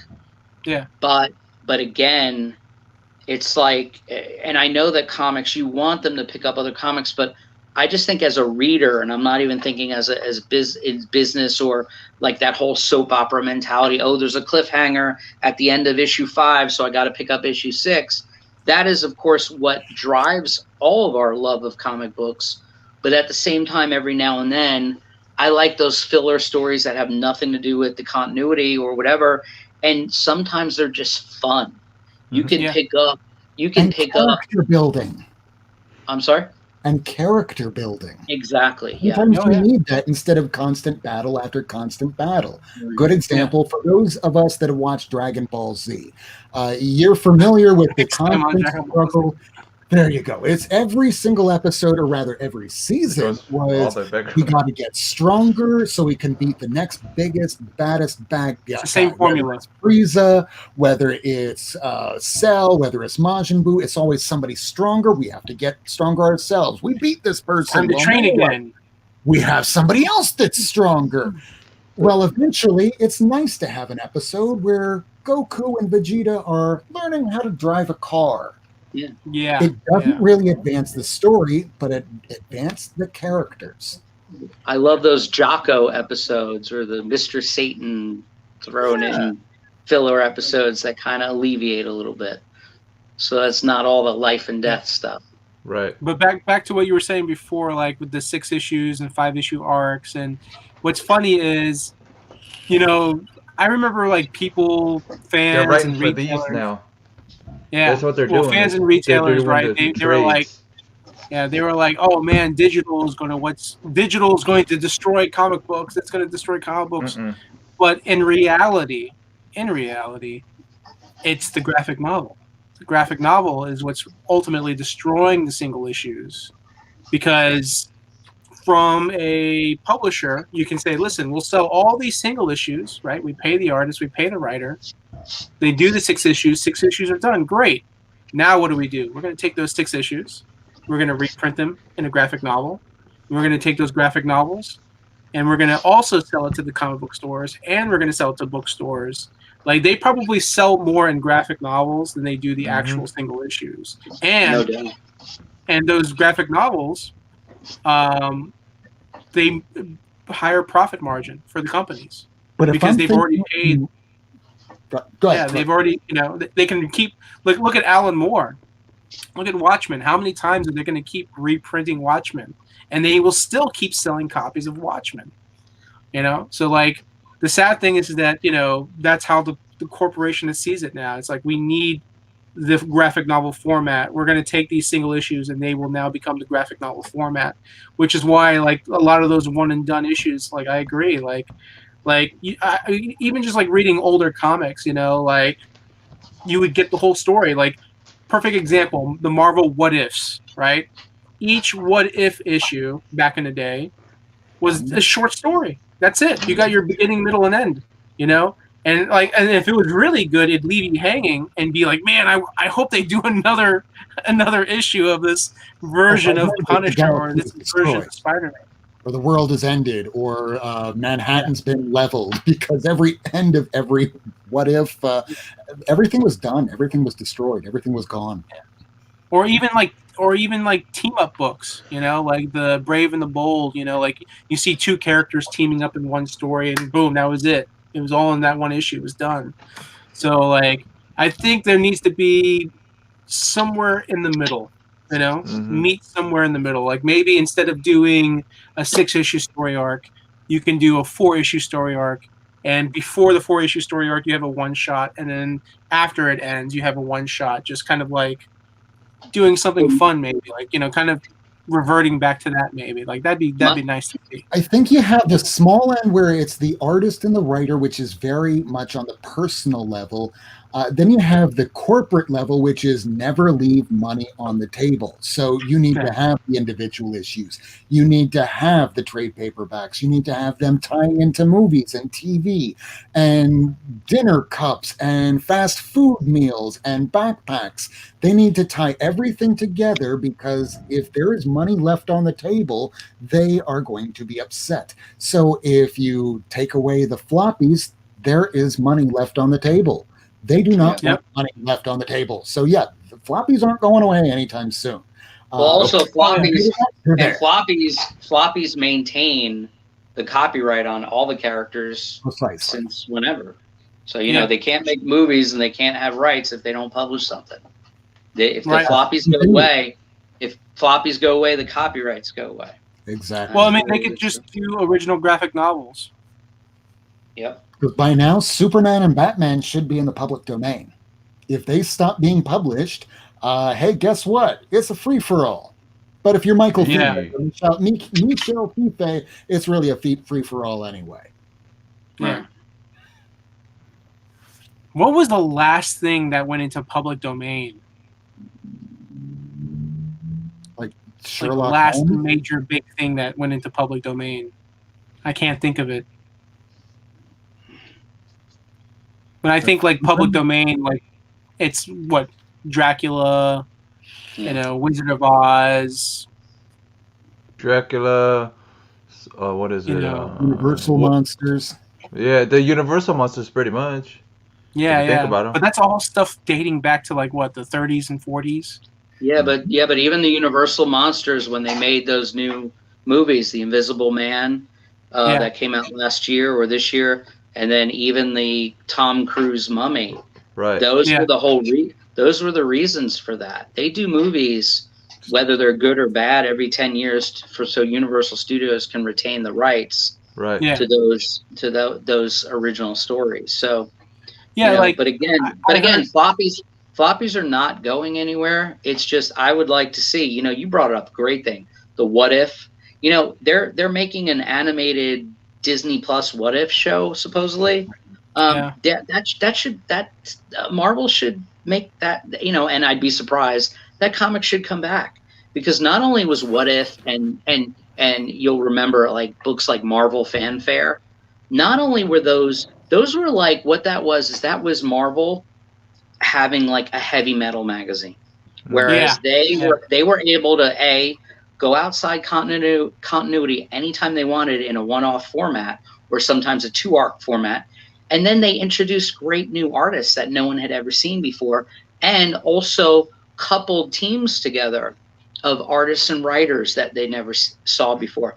What is it? Charles Vess, great illustrator, great, fantasy art. I remember seeing a Doctor Strange or a Scarlet Witch 2-arc in these Marvel Fanfare. I think it was Marvel Fanfare 6 and 7. Blew me away as a young kid. I was like, what is this art I'm looking at? Yeah, and the thing is those Marvel Fanfares, I remember Barry Windsor Smith, classic Conan artist and everything else. I mean, even I saw a Marvel Fantastic Four Marvel Fanfare that to this day is like one of my favorite stories. And Barry Windsor Smith, we're familiar, I would hope, with how technically amazing an artist he is.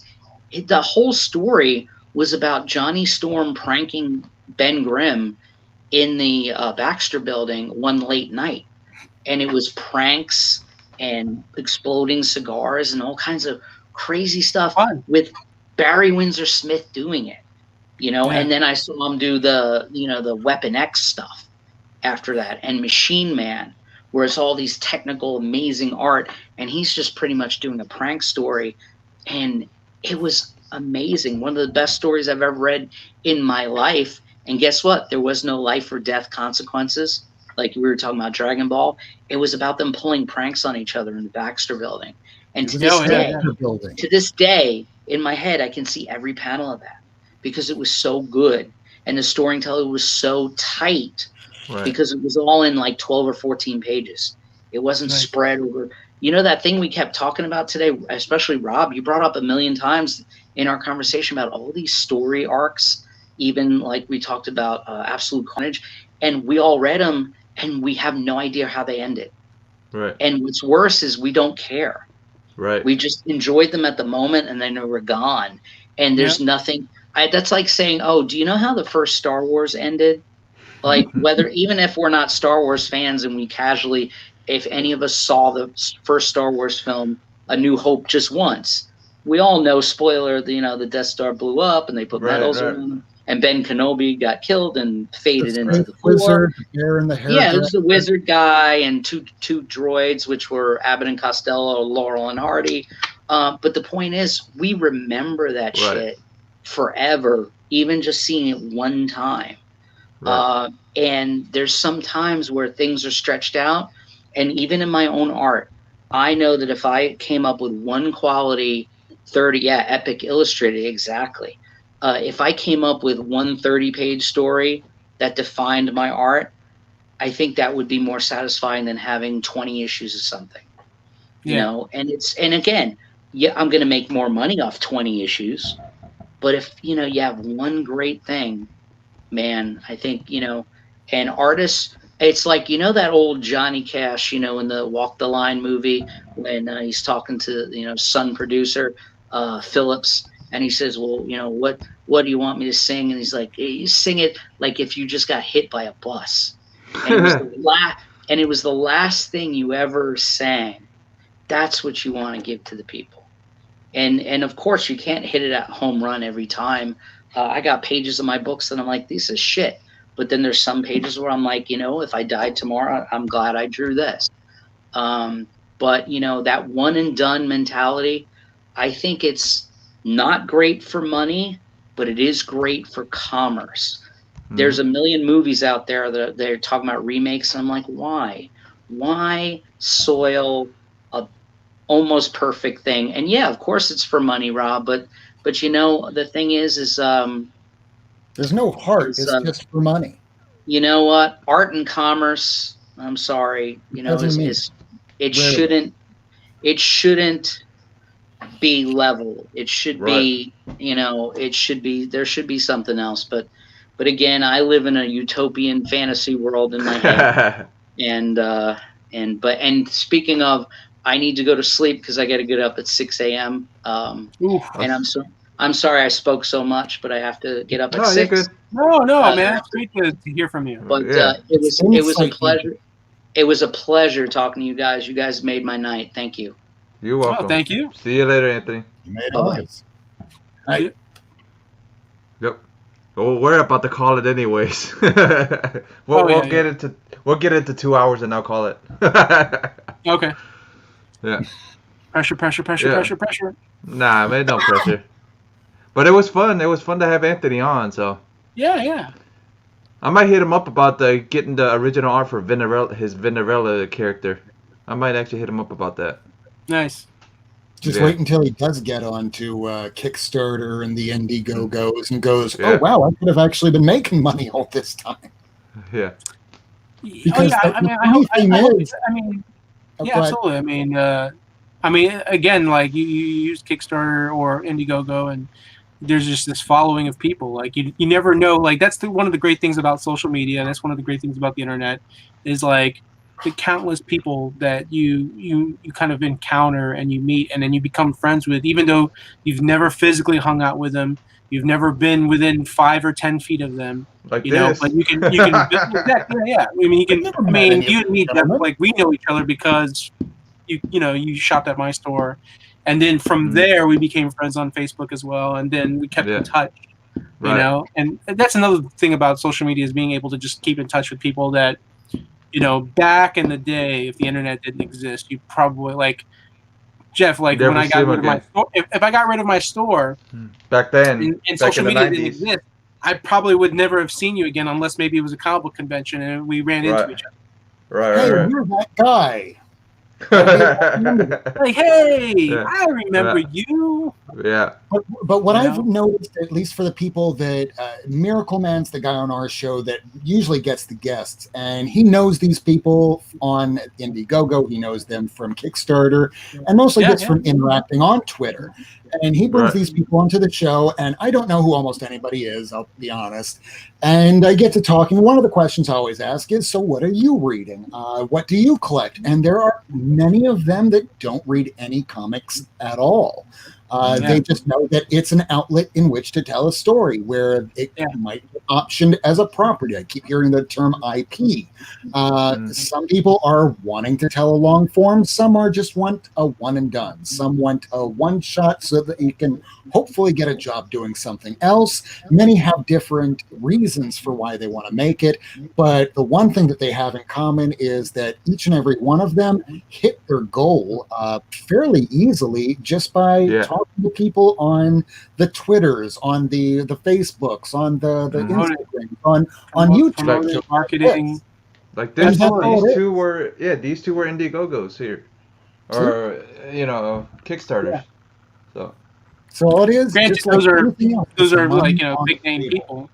Yeah, but I mean, I've got little name people too. It's just they're comics. They're just in boxes. Yeah. I just don't want to go grab them. Speaking of which, I'm going to shamelessly plug my buddy's. He's getting ready to launch an Indiegogo. Mm-hmm. It's called Blanco. See if you can get him on. See if you can get him on here, and whenever he launches it. Yeah, I mean, what's funny was I was talking to Marco this past week, and he was like, oh man, I need to hit up Jeff. Like I want to, get on the show and talk about it and stuff like that. Yeah, that's fine. And, he wanted, I know, he knows. I'm surprised. I guess he just forgot to message you because he was going to be on tonight. But obviously he's not here. So I'm speaking on his behalf. But maybe he'll be on next week's episode. Well, yeah, he didn't message me or anything, so I didn't know nothing. So I would No, have I know, sent I him know. an That's what I'm invite. saying. Like it was, he gets busy sometimes, and he like Yeah. loses track. He forgets to do certain things, I'll because send, he's getting I'll ready to just send fly. him in. I'll send him in the invite for 3 week next 3 weeks, and I'll see whenever. Yeah, yeah, Life is all messy. We forget. Yeah, yeah. yeah. And because he's getting ready to fly out to New York, and he's going to work with a buddy of his to do like Ooh. film, like a short film, and kind of like pitch it to get like picked up or What? whatever. Yeah. Well, when he So- gets big, tell him to come. Let him. oh yeah, yeah, yeah. But I mean, I want to hit him up and see if I can actually talk to him and see if I can actually get some other, because he has like big creators on his 90s what is it, 90s comics thing. yeah, Yeah, yeah. so The thing is like it's what do you call it? it's hard. Yeah, it's one of those like one they barely post Hmm. on there Right. because they're part of other groups as well. Like perfect Right. example, Rob Liefeld. Like Rob Liefeld's in the group. Right. Occasionally he'll comment on somebody's post. Right. But he's more heavily involved in his own, personal group. Yeah. Like he's got people Yeah. running the group for him. Yeah. But it's I just know. one of those things like, If he's interacting, the only reason to do it is to go, hey, by the way, I'm still on here. So Right. I'm one of you. Everyone feels like they're Right. part of the Rob Liefeld Club. And because Yeah. he only spent like 2 minutes trying to look at something, making a response, at least everybody thinks he's one of us and they Right. like him again. So it's a good thing to do that. Right. it is, So yeah. it's a But I plug. mean, like, as Plug far as, away, like- man. Plug as far his, as, like, his asking- book. Yeah. Yeah, but as far as like asking those people to be part of other podcasts and stuff like that, like Marco doesn't. In my opinion, like he gives No, me the yeah, impression I'll like hit him up. Yeah, I'll hit you some can of you the. can I'll ask hit. him, but I mean, Yeah. I just don't know if he will. No, He'll not probably just, Anthony. Yeah, yeah, I'll he'll just hit probably him. just I'll hit up message other them people. yourself, Yeah, I'll do it. I do that all the time, anyways. It's just some of them can, hit me yeah. back up, and some of them don't. Yeah. You know what I should do is that one of these days I should get my buddy Brian Wensloff on here. Yeah, go right ahead, man. He Just has let his him own know. podcast. He's part of like a series of other podcast people that are like grouped together, like the Hanging With web show. Right. And you never know. Maybe if you talk with these guys, they might be able to get like some of your YouTube stuff connected with them and share it Right. with Right. this connected group of people. Like they're very nice people. They're good people. They had me on their show about a month ago. We were talking about like scores and soundtracks. And one of the guests on there was a composer, and he had Right. worked on like some like he worked on like Leprechaun 2 or Leprechaun That's 3. cool. He worked on the score music of that and a couple other like small films and independent films and horror films, and real nice guy. But like my buddy Brian is kind of like almost like you, Jeff, except Brian like Right. he you could be Tom Cruise or you could be Right. Tom Johnson, and like he will reach out to both of you, and he's like, "Hey, you want to be part of the show? Hey, you wanna Yeah, do I'll this?" reach out to anybody, man. It doesn't matter who it is. I'll reach out to anybody. Exactly. Like Yeah. Brian is very much like that, and he manages to like, it's so funny. Like the people that we become in contact with, and people we have in common, and that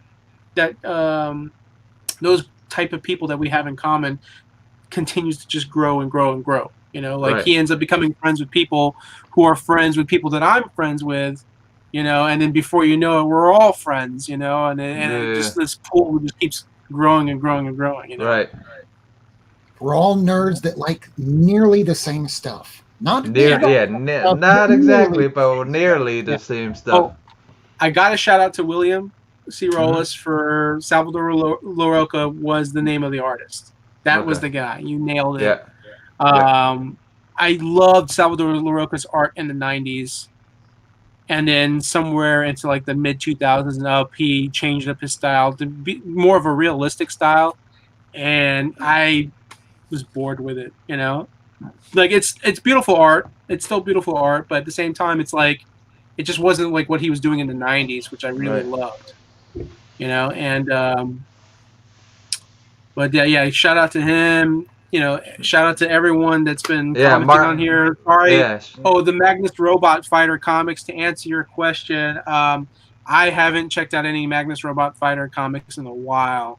I might have picked up, like, I remember they did like a 25-cent issue or $1 issue, like, like advertising. Maybe it was a free comic book day I picked up for like Magnus Robot Fighter, but yeah, I actually don't know that much about Magnus Robot Fighter. I need to like check it out one of these days and like really like dive into it. There's so many characters. There's so much stuff that I want to read and I want to look at. There's Gold Key, and then there's the Valiant, and I know that there's even been subsequent to that Magnus, and I don't know if there's a correlation or if there's a disparity. Right. It's what's crazy is like this is what eats up my time. The phone. There were times where like this what eats up my time. Yeah. You too. But I mean, the great thing about this though is that you're still reading comics. Yeah. And then you get to talk to other people about reading comics, Yeah. I would be reading more comics if not for that phone. Yeah. You can read comics on your phone, you know that, right? Yeah, but it's not the same. It's not the same. I actually almost finished. I think I have like 5 pages left. But I almost finished Dark Knight's Metal, the first one. Okay. So it's been about 2 hours. Oh, hold on. It's almost been about 2 hours and 10 minutes since we've been on. I could have read this amount of material, but instead I choose YouTube because sometimes that's just more fun. Yeah. More fun talking about stuff. Just having fun. What? And you got? Oh, hold on, Rob. You got anything going on to this week? Since it's already almost. I got nothing going on. My life is nothing. No, I'm kidding. We actually have something coming up this Wednesday. We have Discordia, who is also doing a Kickstarter. That's cool. Funded. He's coming back. We don't have a subject for the Not Near Mint episode 68, I believe. But when we have episode 69, we are going right back to Fuck, Marry, Kill again. As a result of Lady Fantastic, because she came up with going, we got to do one of those, and it's been a while, and episode 69 is coming up, All right. Yes, it is. What you got going on, Rando? The same, working a lot, taking care of books. You can find me on social media. I have my business name is Blank Variant Comics. You can find Blank Variant Comics on Instagram. You can find it on Facebook. You can find it on Twitter. DC and then I have my other, comic book group, the Comic Book Collectors League. You can same thing. You can find it on Twitter. You can find it on Instagram. You can find it on Facebook as well. Facebook can get a little confusing. Like I have people that will like the like page, but then they won't join the Facebook group. And then I have people that join the Facebook group, but then they don't like the like page. So, you don't have to do both, but it's just like, I think it's just more fun to be in the group because then, you can kind of post stuff on there and just, same thing, like kind of like what we do here, I should be posting more. I'm not. I've just been very busy and very tired. I do make an effort every Sunday night to be here because it's like, like we all self-promotion. It's your self-promotion pretty much. Sure, it's self-promotion, which, by the way, when we end, I have something I want to ask you. Okay. Do you need $10 million? Because he has it in a bank account. All right, let me do my little spiel like I always do. All right, guys. Cantonese Comic Wednesdays this Wednesday. You might want to stay tuned. You might learn some Cantonese. And then we got Extreme Nerd Table next week. I lost count of how many episodes I've done. At least Rob has at least 60-something episodes. I've lost count already. But pretty much I'm going to be doing that. And then I'm going to be probably doing a video comparing a $200 art book to a $70 art book to a $20 art book. So you guys might want to stay tuned for that. That's going to be a video. And then a review video on this massive book here too. So going to be trying to do some videos. I'm not promising anything, guys. I'm going to try. But that's pretty much what I got going on. So, see you guys later. Check you guys next week. Stay tuned for next Sunday. Kamehameha!